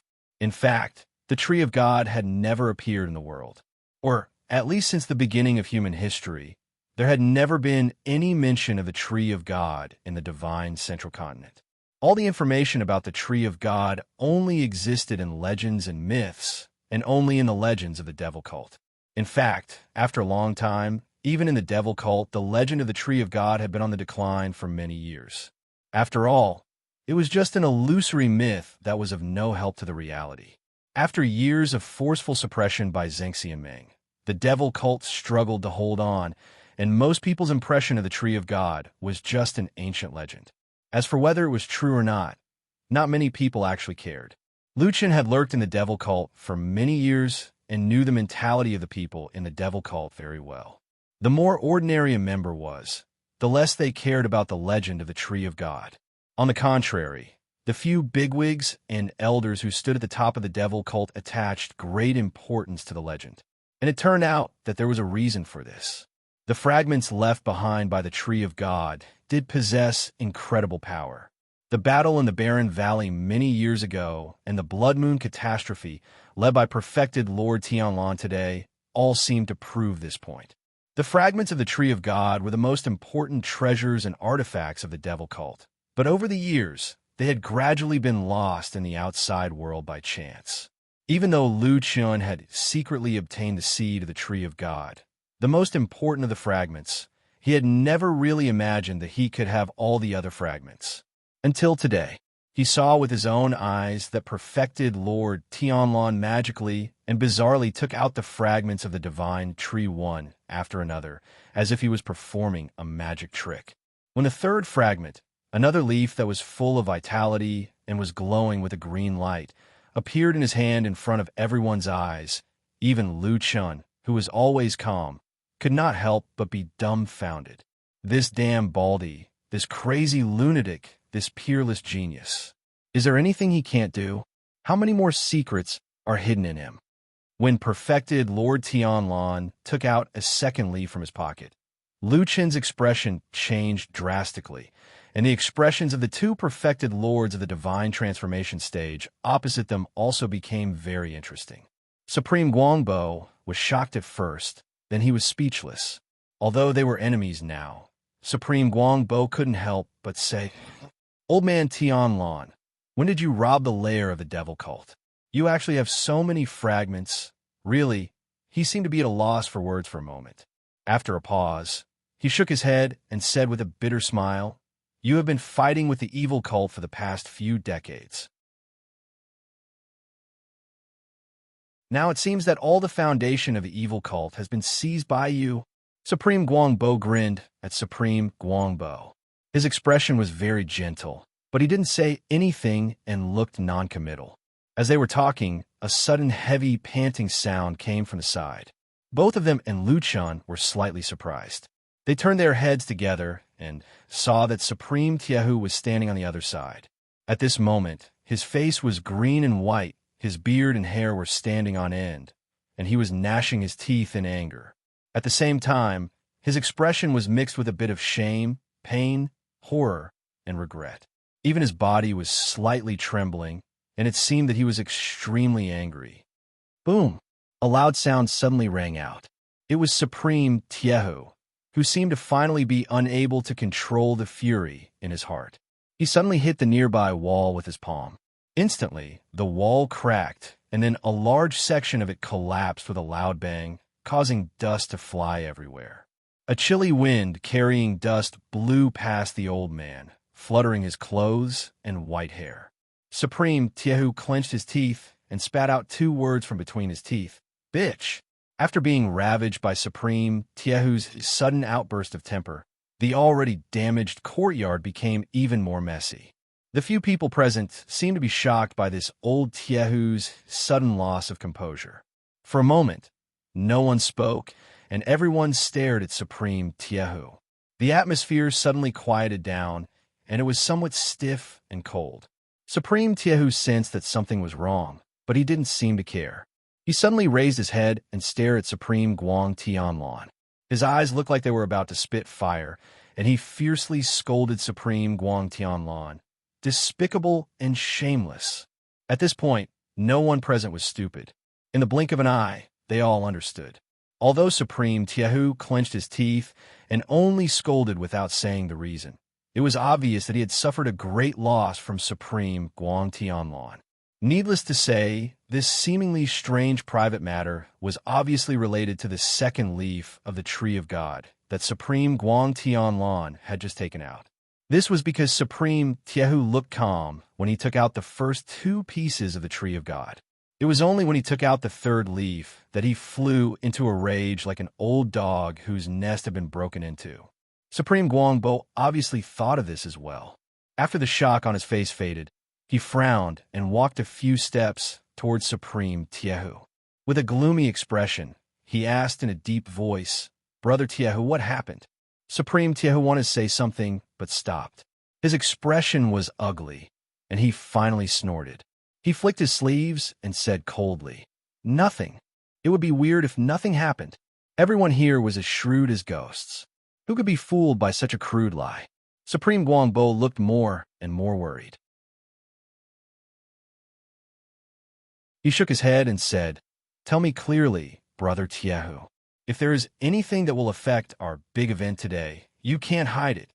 After that, He turned to look at the city outside and said in a clear voice, "Brother Guyu, what do you think?"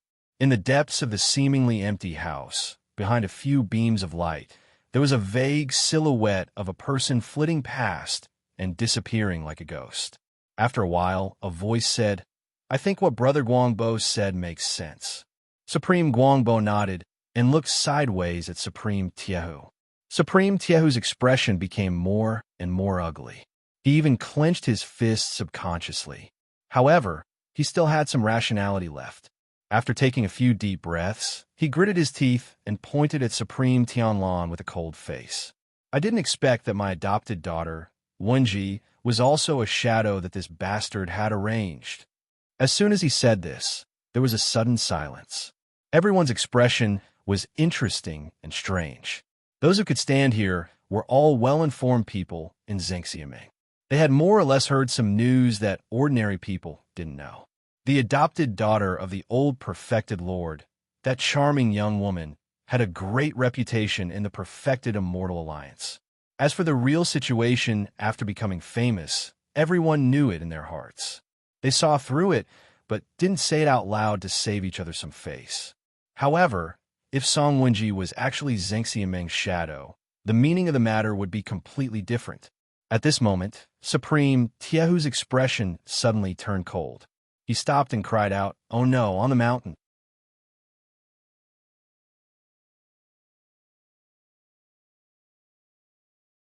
Chapter 696.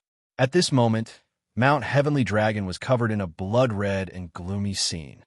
Most of it was because the blood moon in the sky had already covered the sky and covered the entire mountain range in a dark red and gloomy color. In addition, the fierce fighting and internal strife that broke out in Zhengxiaming also added some thick blood to this doomsday-like disaster. The three major forces, Heavenly Law Hall, Daziyuan, and Starry Hall, showed their strong foundation and strength. They formed an alliance and attacked the territory of Fuyunji from three different directions. There is no doubt that this was the largest and most intense internal strife in the thousands of years since the establishment of Zhengxiaming. From the beginning of the battle, blood was seen, and then both sides quickly became red-eyed and began to kill. To be honest, although Zhengxiaming was famous in the world, and in the eyes of most people in the world, it was a famous sect that presided over righteousness and protected the common people. But in fact, this organization was really not a compassionate, kind, and weak place. From the very beginning, the founders of the Alliance of True Immortals were the few most powerful and influential big shots in the world. To put it bluntly, the purpose of establishing this organization was to better occupy and plunder heavenly treasures and earthly cultivation resources. Later, they found that this thing was unexpectedly useful. Not only could they occupy the moral high ground and attack their enemies in the name of righteousness, but they could also rule the world more easily. As for the cultivation resources that were fought over at the beginning, it was simply not a problem. After all, the whole world was under the rule of this huge organization. Those resources could not be snatched as they wanted and used as they wanted. Someone was not convinced. Then beat him until he was convinced. Still not convinced after being beaten? Then directly beat him to death. The dead always had to be convinced. How many years had passed under the iron fists of the true immortal alliance? Countless heroes had fallen or knelt down. Then, everyone washed their names in the open and in the dark, easily becoming the leader of the righteous path. It really couldn't be any better. Any intelligent person in the world would be able to see that this was a good thing that had both potential and prestige. Who wouldn't be envious? Who wouldn't want to come and have a share of this kind of life? Therefore, for so many years, Zhengxiaming had never been truly peaceful. There were always twists and turns, and there were always disturbances. The old perfected sovereigns of the divine transformation realm refused to step down from their positions no matter what. The young and ambitious ones tried their best to climb up the ranks. Unless someone like perfected Lord Tianlan, who was exceedingly powerful, jumped out and stood out, it would be very difficult for most of the rest. Very difficult, extremely difficult. However, ambition would not be restrained because of difficulties. Ambition would only go crazy because of the beauty that was close at hand. Then, it would burn one's heart and soul like a burning flame. In this way, in the history of Zhengxiaming, there had always been internal strife and secret fights. Blood and death had always been with this huge, bright organization. It was said that a long time ago, when Zhengxiaming was founded, an ancient devil had cast a curse on it, cursing it to sink into the sea of blood forever, never to rise again. Until today, this curse looked like it was going to come true. The Floating Clouds unit was currently the most powerful unit in the true Immortal Union. This was a publicly acknowledged fact for the past 20 years.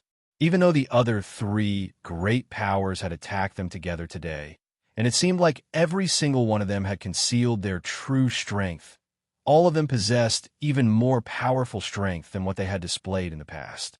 However, although Fuyunji was fighting 1 against 3, although they were shocked, they did not panic. Layer after layer of resistance, they fought and retreated. Gradually, they managed to block this terrifying attack. Then, after they stood firm, near their core area, near the main hall of Fuyunji, Fuyunji actually began to show signs of a counterattack. Compared to the other 3 forces that attacked, it seemed that Fuyunji had also hidden their strength. Their true elites had been hiding in the shadows, as if they were preparing for this battle. Therefore, even though it was 1 against 3, the current battle was gradually being equalized by Fuyunji. Fuyunji blocked the attacks of Heavenly Law Hall, Daizeyuan, and Starry Hall, and then quickly began to counterattack. In this fierce civil war, the situation was very bloody and cruel from the beginning. Obviously, many people who were in the same Zhengxiaming usually saw each other frequently and would nod and smile when they met. At this time, they all pulled out their swords, roared with red eyes, and used the most vicious means to kill each other. Blood flowed all over the ground, converging into a river from the top of the mountain, flowing everywhere. They were all the elites of Zhengxiaming, but now they all seemed to be worthless pawns, constantly killing each other. Sometimes, people even forgot why they were fighting and only had a kind of instinct left, which was to kill with red eyes, because only by risking their lives could they survive in this chaotic and particularly cruel internal strife. The blood moon hung high in the sky, and the blood-red moonlight shone on the top of the mountain, silently watching this human killing. Behind the crazy people who were killing like madmen, in the blood that flowed all over the ground, there was a trace of colorless and odorless aura being extracted from the dark red blood, silently drifting into the sky and converging towards the blood moon. A bloody aura was exuded in the moonlight, and everyone seemed particularly excited. Then, at a certain moment in the development of the battle, an unexpected change suddenly occurred. In the battlefield that was still fiercely fighting, in the roar of killing that shook the sky, among the 3 attacking forces, for some reason, the Daizeyuan's group felt more and more pressure as they fought. And if one looked at the overall situation from a high place, one could see the changes in this battle. The people of Starry Hall were the slowest from the beginning, and their attack speed was the slowest. Now, after fighting for a while, they gradually retreated, while the people of Heavenly Law Hall were originally determined to fight, but for some reason, as if they suddenly received a strange order in the command, the whole group suddenly became chaotic. After a while, some people in the Hall of Heavenly Law stood dumbstruck on the spot. Some people were still fighting the people of the Fuyun Agency with bloodshot eyes. However, at least half of the troops suddenly turned around and charged toward the troops of the Great Chancellor with strange expressions on their faces. Wah! There was no doubt that this was a heavy blow. The Daizeyuan's team was suddenly in chaos. Some people shouted angrily, some people scolded angrily, but what greeted them were sharp blades stained with blood. The people of Fuyunji were also stunned and seemed to be confused for a while. Many people not only did not hit them when they were down, but also subconsciously retreated for a distance, and then turned back to look for their own commander, wanting to figure out what was going on. Then, the people of Fuyunji quickly found another very bad situation. The person who was in charge of the overall situation on Fuyunji's side, unknowingly disappeared. Everyone was like a headless fly, fighting and killing in this bloody battlefield. No one knew why. There were only ant-like lives left, but in the bloody battlefield, they collided and killed, as if under the blood moon. This doomsday catastrophe was a sacrifice. Blood was still flowing, and the blood moon in the sky was getting redder and redder.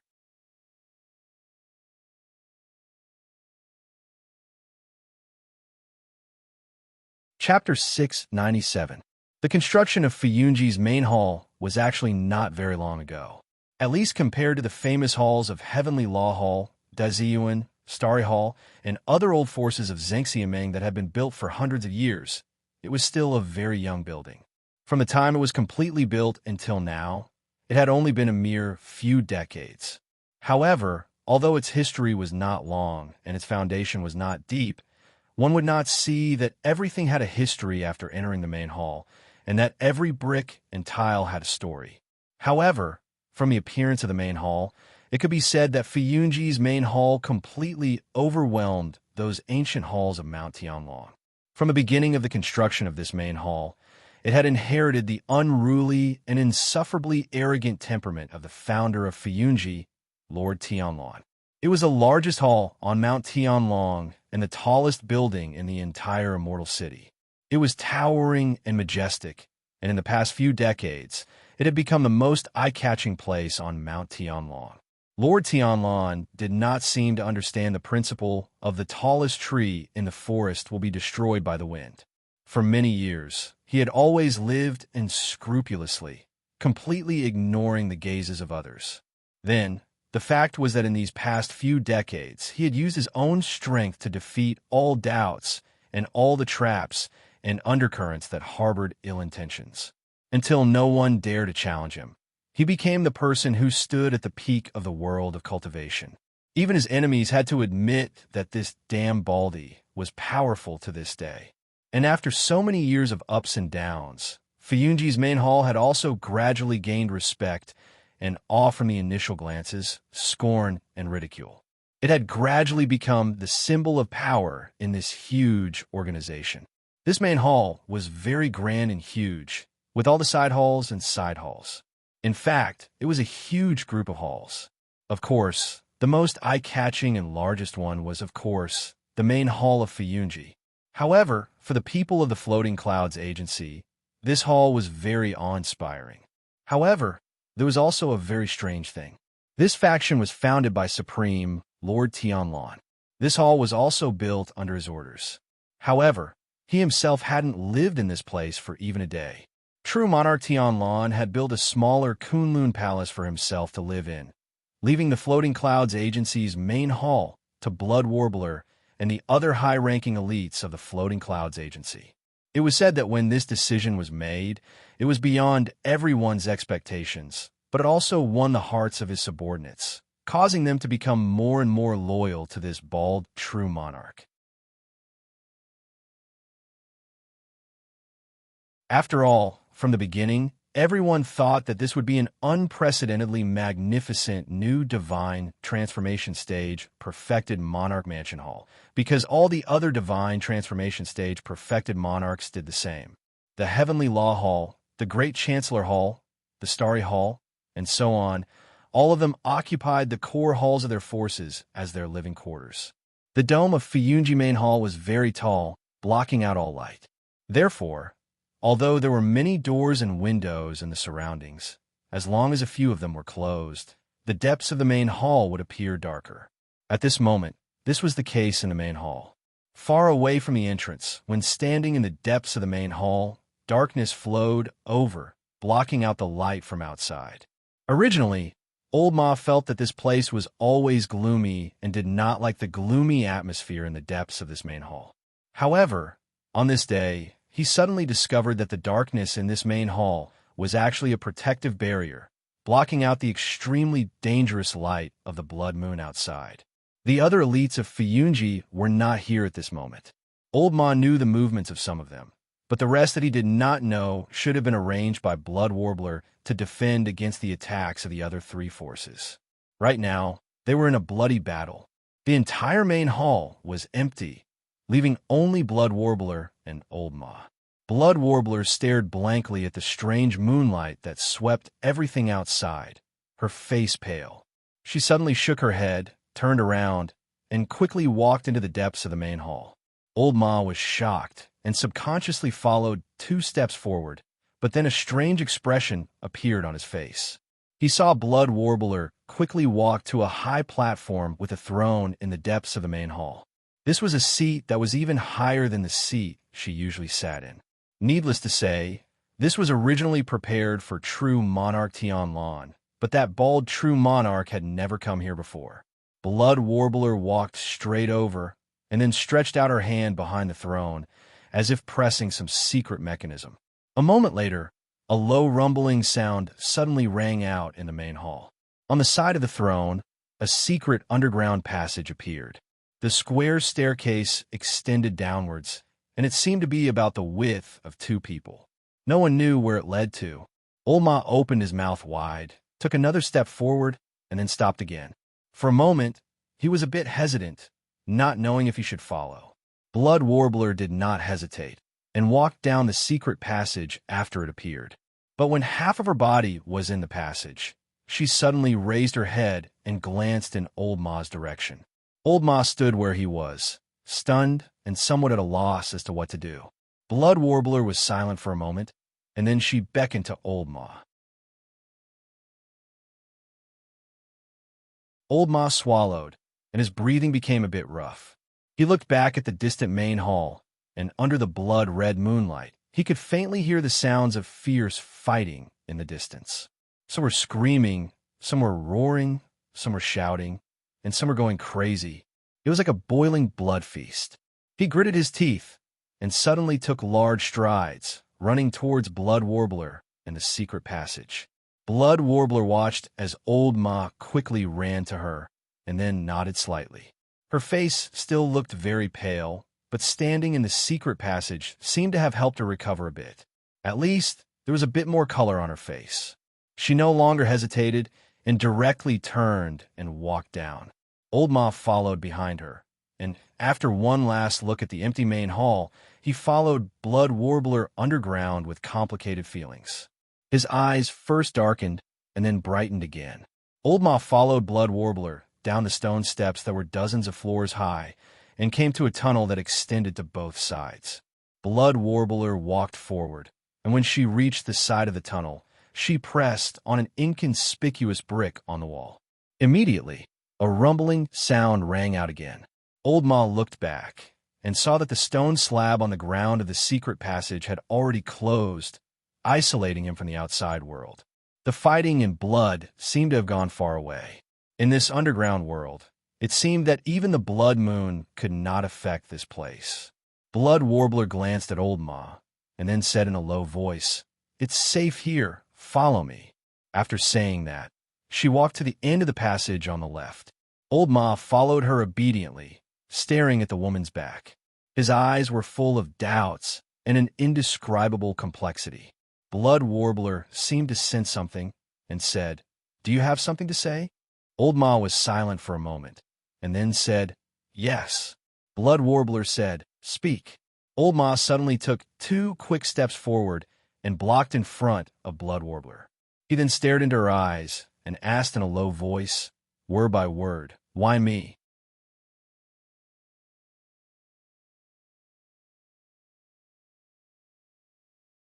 Chapter 698. The blood moon in the sky had changed. Everyone in the underground cave could feel it. Apart from Lu Chun, everyone else who could stand here was a divine transformation realm-perfected cultivator. They were people who stood at the peak of the human cultivation world. Be it in terms of Tao, cultivation, vision, experience, or even perception, they were all top-notch figures. The changes in the sky naturally did not escape their eyes. The blood moon had changed inside, but it was not because of the pieces of the divine tree that perfected Lord Tianlan had released. When the pieces were put together, they had an imposing manner that attracted the essence of the blood moon in the sky, but it did not have much effect on the blood moon itself. The few divine transformation realm-perfected lords could feel it. The other reason for the blood moon to change was another kind of power. Actually, at this moment, when the time to reveal the trump card was approaching, many things were no longer secrets. They were all laid out on the table and could be easily seen. Although the world was covered by the blood-red moonlight and gloomy and suppressed, it also covered many traces of subtle changes. But in the eyes of these divine transformation realm perfected lords, ordinary people could not compare. Not long after, a cold snort was heard. It was True Lord Tiehu who wore a solemn expression and a bit of hatred, while True Lord Guangbo was furious. Pointing at the huge hole above his head, he pointed at the distant sky and the creepy blood moon, spat at True Lord Tianlan and said, "Is this what you did? You let the blood moon absorb the essence of human blood?" He said loudly and angrily, "If you do this, how are you different from those demons of the devil cult?" Lu Chen's body trembled slightly. He stole a glance at perfected cultivator Tianlan, only to find that perfected cultivator Tianlan didn't care about perfected cultivator Guangbo's accusation at all, as if he had heard something stupid that wasn't worth refuting. He was so disdainful that he didn't even bother to say anything. He just flicked his fingers slightly, and the last leaf in his hand flew up and landed on that branch. Just like before, this leaf and the other two pieces of the divine tree were indeed divine objects of the same origin. After they were gathered together, there was almost no rejection reaction, and they directly gathered together. The leaf landed on the branch and fused with it. Two green leaves, one above and one below, one on the left and one on the right, seemed to have grown on this branch from the very beginning. They trembled slightly in midair and fluttered in the wind. The emerald green leaves emitted an infinite radiance of vitality, making this underground world seem to be filled with greenery. After the tree branch was completed, there seemed to be a sudden clap of thunder in the air. It was as if something had suddenly awakened, opened its eyes from its slumber, and looked over. The blood moon in the sky suddenly pierced through all the obstacles. Even a magic formation on the ground couldn't stop it. It directly descended and landed on the tree branch. The transformation process happened extremely quickly. From the moment perfected Lord Tianlan took out the divine tree fragment to the moment the divine tree branches and leaves took shape, only a short period of time had passed. Furthermore, although perfected Lord Tianlan seemed to be doing it casually, in reality, his aura was as deep as an abyss with hidden killing intent. Both Tai Hu and Guangbo were at the level of divine transformation true monarch, so they could feel the terrifying aura of true monarch Tianlan. As long as he got closer, he would definitely be greeted with a storm of attacks. In that short period of time, the situation had become somewhat delicate. Currently, Tai Hu, Guangbo, and Guyu were besieging Tianlan. Without a doubt, they had the upper hand. However, Guyu was controlling the underground magic formation from the outside. He blocked the blood moon from the outside and trapped Tianlan from the inside, so he couldn't get close to Tianlan. Tai Hu and Guangbo were the main forces attacking perfected Lord Tianlan. Perfected Lord Tianlan had been famous for many years. He was valiant and arrogant. Even among the divine transformation true monarchs, he was still the best. Naturally, Tai Hu and Guangbo were deeply afraid of him. Otherwise, they wouldn't have secretly made this plan to besiege him and eliminate him. At the same time, as divine transformation true monarchs, they naturally wouldn't be too afraid. Even if perfected Lord Tianlan attacked them, they were absolutely confident that they could hold on for a while, regardless of whether they would be at a disadvantage or not. However, the problem was that their teammates were obviously here. Therefore, of course, they should let the others rush up to block the crazy Tianlan's desperate and terrifying counterattack. Then, they could restrain Tianlan from the side. It would save energy and be safe. Moreover, they would also have the opportunity to defeat Tianlan and keep his good reputation in their hands. Even if both of them were injured, it wouldn't be impossible. In other words, deep down in their hearts, this was actually the best result. They were all experienced people. How could they not think of this? Even if they had long planned to do this together, It was hard to say how much trust they had in this temporary teammate. Would he really be able to completely trust them when they went up to block the crazy Tianlan's attack with all their might? It was hard to say whether Tianlan would stab them in the back. At this time, the two perfected cultivators of Huashan realm, standing opposite to Tianlan, suddenly realized that no matter how well they talked before, no matter how determined they were to swear and analyze, they still couldn't believe each other at the last moment. Perhaps it was because at the level of divine transformation, true monarchs, everyone was lonely. They were so high and mighty that they wouldn't believe in anything other than themselves. Therefore, these divine transformation true monarchs remained motionless even though they had the upper hand. They watched helplessly as true monarch Tianlan threw out the branch of the divine tree. Outside the ruined house, in the depths of the empty ruins, a long sigh suddenly sounded out. It was the mysterious Guyu, true monarch. He still didn't show up, but in that long sigh, there seemed to be a trace of bitterness. There might be lunatics and evildoers present, but no one was a fool.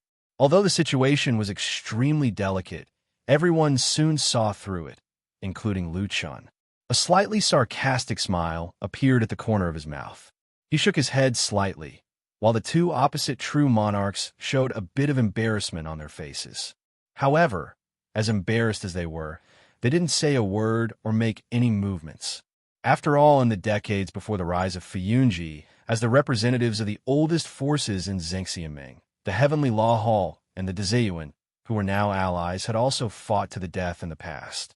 That hatred was engraved in their bones, and that fear couldn't be erased. It was the same for divine transformation true monarchs. Everyone knew that the other party actually wanted to kill you, and the key was that they really had the ability to do so. So, who would really be at ease to expose their dangerous weaknesses? They could only stand like this.